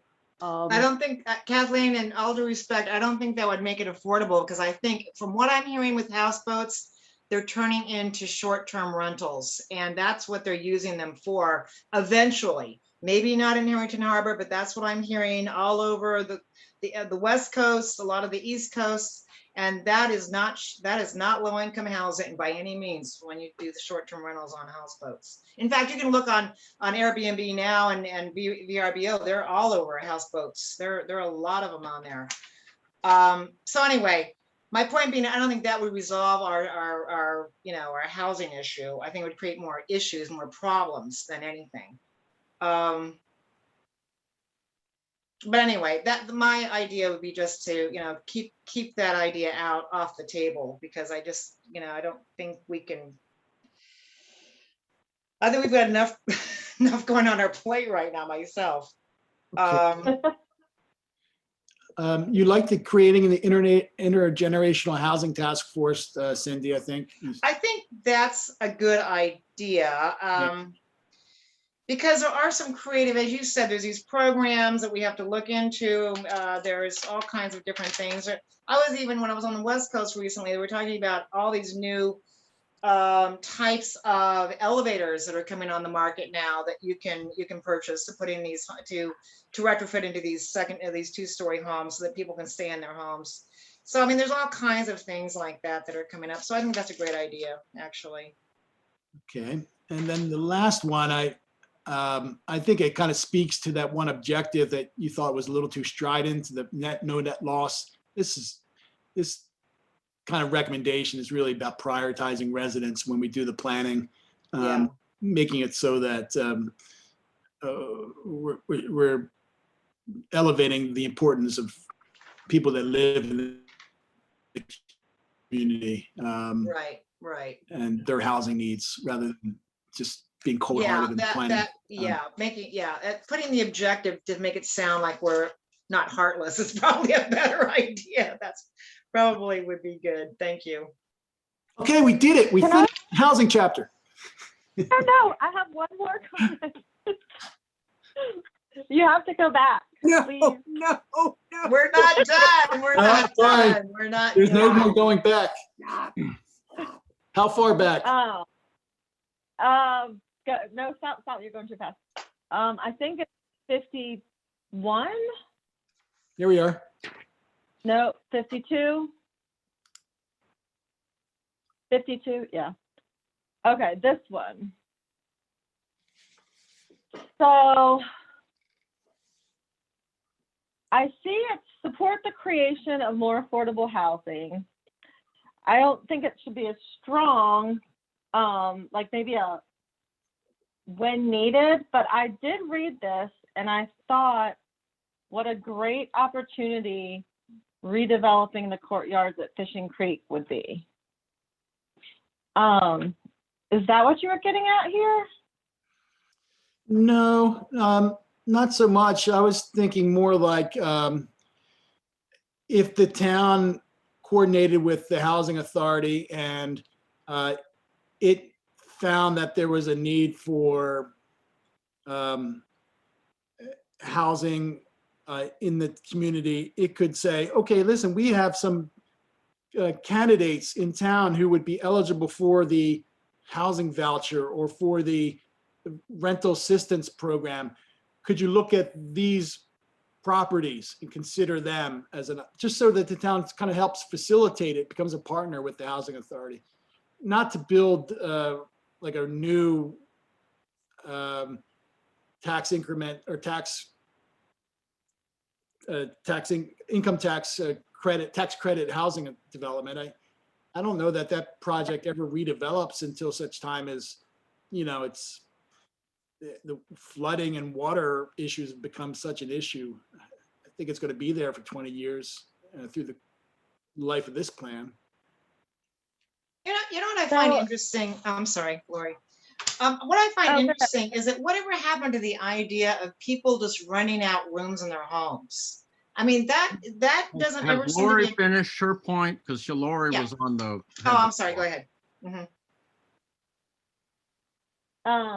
I guess 2 points on this. I don't know that we want to be so gregarious about creating affordable housing just because we have so much and we have those casinos coming in, and I just don't know that. I think that maintaining what we're doing our part is a really good thing, and we shouldn't forget that and go full steam ahead and create this type of housing, overdo it. I do think that if we did take our affordable housing complex and redevelop it and get some funding in there to the courtyards, that could help with the flooding. We could get a true mixed use scenario going now. Like that one project could satisfy a lot of objectives if we wanted it to, and address the issue of affordable housing within the plan to say, hey, we're thinking about it. But for us to go and change the dynamic of our community to just aggressively recruit more than our share of affordable housing, I just don't know if that's the right answer. But I do like the idea of improving the conditions at the courtyards for people and retaining that as what it is, and maybe adding, some conveniences to that in a mixed use way that makes all of those people's lives better. So anyways, how does that recommendation translate, I guess, into what we would actually be doing in Chesapeake Beach?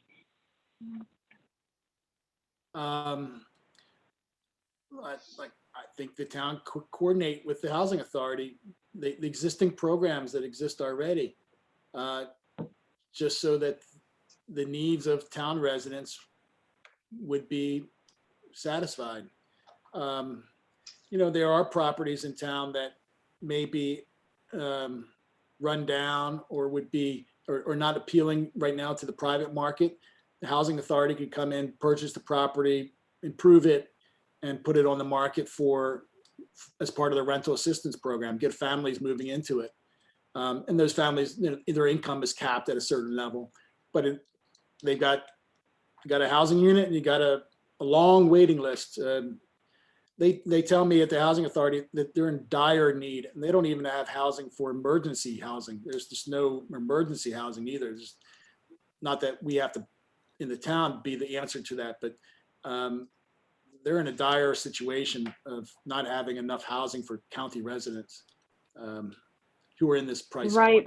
They have But- a lot of development going on in the county, and I think a lot of those developments can accommodate that too. We don't have the upward mobility to be bringing people out to Chesapeake Beach and putting them, how are they going to move out of that situation? And again, how is that going to change our dynamic as a beach? Like you really, we're taking on all these, we have these casinos, the casinos need they need the warning label on the door. There's a certain aspect of some of these places that is going to be very hard to balance out. And I think that we are over aggressive with affordable housing. It's going to make it even more difficult. And rather than recruit in this way, I think, the look of the town could get a great facelift at Fishing Creek, but I just. Okay, so Lori, what are you recommending? What change are you Yeah. recommending? We need to, Okay,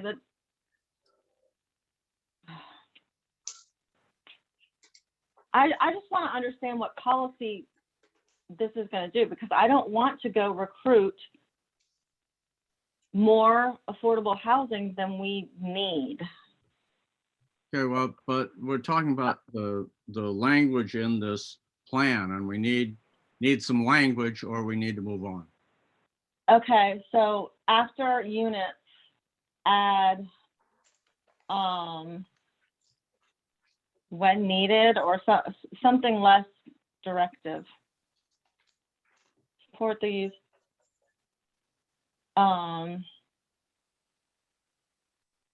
It does say could. Throughout this chapter, there are references, many references to affordable housing. And it's just, it goes all the way through. It's like a common theme. I don't have the same reservations that you do about affordable housing for many reasons, but I just don't know where it would be. Working with the county on individual houses, I can understand that. That makes sense to me. As a realtor and owner of a variety of rental properties, I've had Section 8 tenants that were absolutely sterling. So, Cool. In funny cases, yeah. Yeah. Go So, ahead. but the whole thing, we're talking about affordable housing, but we're not really, zoning for it. We don't really want it. I keep hearing that it's not appealing at all. And yet this whole paragraph is this whole, a lot of things in the plan talk about affordable housing. Maybe we should, changing that one reference, I don't think is going to make that much difference. I think that's a good point, Jan. Yeah, I guess that's my issue. I think that we are doing great stuff with affordable housing and our numbers and what we're providing and how we're carrying our share of the burden. I wish that was highlighted in the housing chapter rather than all these ways why we need to create more.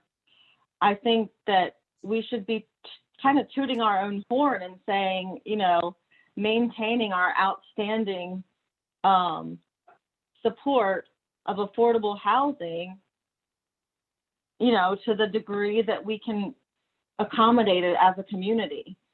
But what's the basis for that? If that were in fact the basis, we could write it, but we can't just say it because you say so. We are 6% of the population of Calvert County, and we have 22 to 25% of the affordable housing burden in Chesapeake Beach. We're doing a great job. I don't understand that 22%. yeah, where are those numbers coming from? Well, you said there's 176 units or 300 and something units that Calvert County runs, and we run 76. And then North Beach has another 100 or something or other. Our regional numbers are great as far as how we compare to other regions. Like there's other people that can take on this task. I don't have any, I mean, it's not that I have a problem with affordable housing. It's that you want to put affordable housing where the people can be accommodated in a way that is helpful to them and also helpful to the area. And our area can provide people of all incomes with such a great thing, with all of our nature, with the bay. It can provide people with a really nice place to go, people that don't necessarily have money to afford a vacation. I think we've gotten the in a lot picture of- of what the issue is. I think there needs to be a proposal on the table so the commission can make a decision and we can move on. Because to keep repeating the same argument over and over isn't moving us forward. Well, can I interject? Yes, Commissioner Greenwald. I'm sorry. I just wanted to say that I think the title of that chapter, of that paragraph is what is striking, is that it sounds like we're gonna just take the town and just turn it all into a whole bunch of So your rentals. proposal to change is what? Is to change maybe the support of the creation of more affordable housing units. Instead of saying support the creation of more affordable housing units, just support the opportunity for more affordable housing. And maybe if you just change a few of the words around, it won't sound like we're going to just take the town That's and what turn we're it all looking for. into We're a looking bunch of for rental words units. to put there. So propose some words and then we can, I would probably suggest, How about continue to support affordable housing units rather than the creation of, just continue to support them. That's Yeah, not just- saying create. yeah, support the,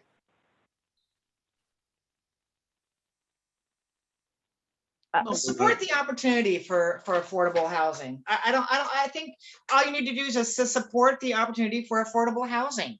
You don't have to put the word units in there. You don't have to put the word creation in here. Support the opportunity for more affordable housing. I think, I think people are going to fear the idea of having a whole town full of, sloppy rentals that nobody's maintaining. And that isn't the intention, of course, but okay, so I think it's all in the Commissioner wording. Blackwelder, is that acceptable? Support the opportunity for more affordable housing. Yes, I think that's I like that. Okay, Commissioner Rutke. Yep, I like Lori's statement. Okay, and Commissioner Baralt. Yes, I agree. Okay, good. Anything else, Commissioner Blackwelder? Oh, Lord. no, that's it. Okay, thank you, Commissioner Greengold. No, I think I've been done about an hour ago. Yes, we know. I'm sorry. All right, is there anything else anyone wants to bring up on chapter 6 and we can close this out? Hearing none. Chris, you want to continue or do we need another motion to adjourn? I think we're finished for tonight. When is our next meeting again? Can we I write could that go down? on, but I think May 26th. May 26th. I'm fading fast. I'd like to make a motion that we adjourn. Okay, Seriously, Third I'm- that motion. I third I that. second it. Can I just ask one question before we adjourn? It doesn't require any debate or discussion, I believe. Yay. Chairman Brown, do you have any idea that when we would reconvene actually in person? none. Oh, okay. See? whenever the town allows us to, and I have no rumors on that, although I guess I will be at the next town council meeting to present our report on where we're at, and maybe they'll inform us then. But no, I don't Okay. have any idea. Okay, because I know today I went to the bank and the bank is opening up tomorrow. Yeah, in-house services. So I was like, okay, thank you. Okay, thank you. All right, so we have the motion to adjourn a second, and all were in favor. Ay, ay, ay, ay, ay. Okay. Thank you, everyone.